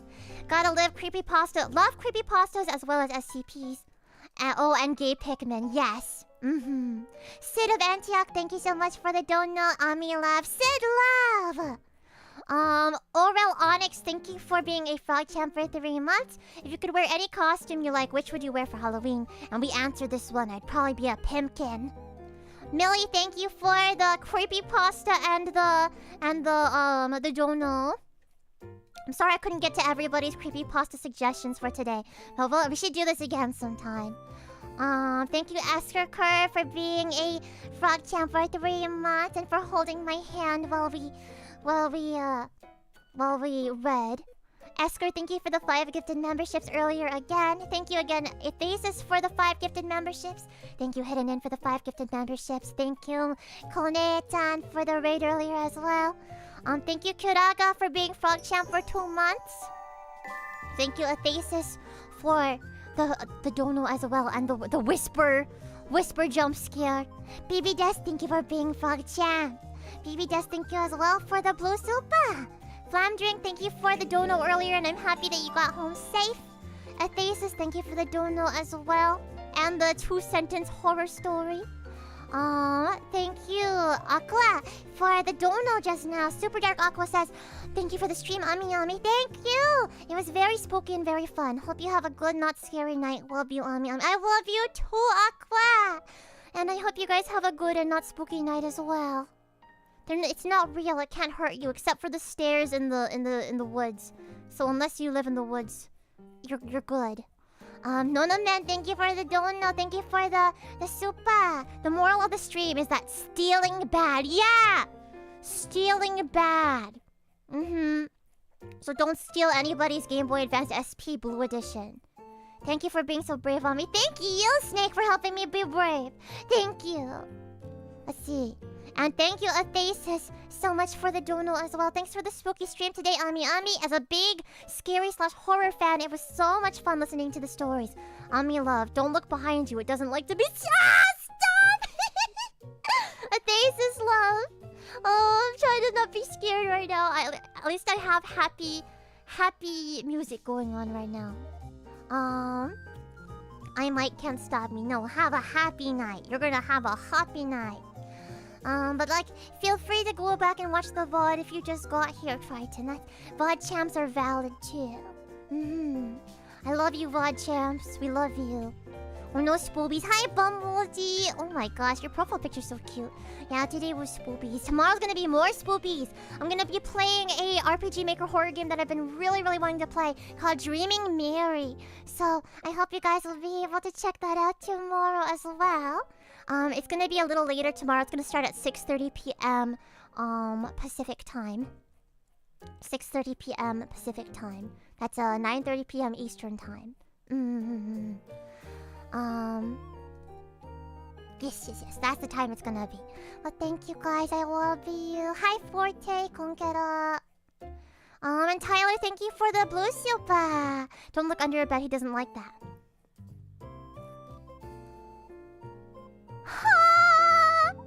Okay. I'm putting my feet up right now. I'm gonna become a pretzel on my desk chair. Thank you guys so much. It was absolutely wonderful getting to spend time. Even though I was really spooked. I was very spooked. And... Motte. Oh yeah, I have to... So, I'm gonna find somebody to redirect into right now. Thank you, Aqua, for the super as well. By the way, Ami Ami, is the horror BGM still on? The whispering was still going for a second. No! I don't think it is. Hold on. No, I already closed out that window. Oh, stop. Oh. But yeah, I'm gonna find someone to redirect into. It's gonna be Nana-chan, who's celebrating 20k. Nana-chan. And yeah, I'll put on a special ending song for you guys as well.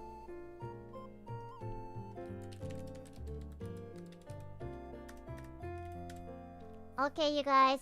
Thank you so much, and I will see you tomorrow. You're so easy to pick on me. Hey! I want treats, not tricks. Oh no, connection failing. Okay, I'll see you guys tomorrow, okay?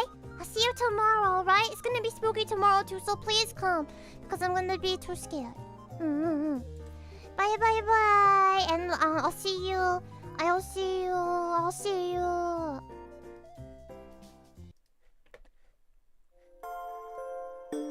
Super idol the shower, don't mind me.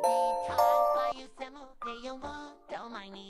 Yeah. Free IE bilingual, don't me. The DJ in June the hello shuay. Ni do, ni dami, you do go by. Down for way shout is a senchi lie. Ni so I go with chin and she buy. Hey munchan does he swore easy boost on gun guy hun. Thank you, Ray Ray. Super power side fonts are on the right. Young and Joy CG done much and not in dumb Super idol the shower. Don't mind me. The time by you demo. They don't mind me, yeah. IE bilingual bill, Donnie. The DJ in June does hello shoe. Please don't do it, Uber shoe. You would dare she.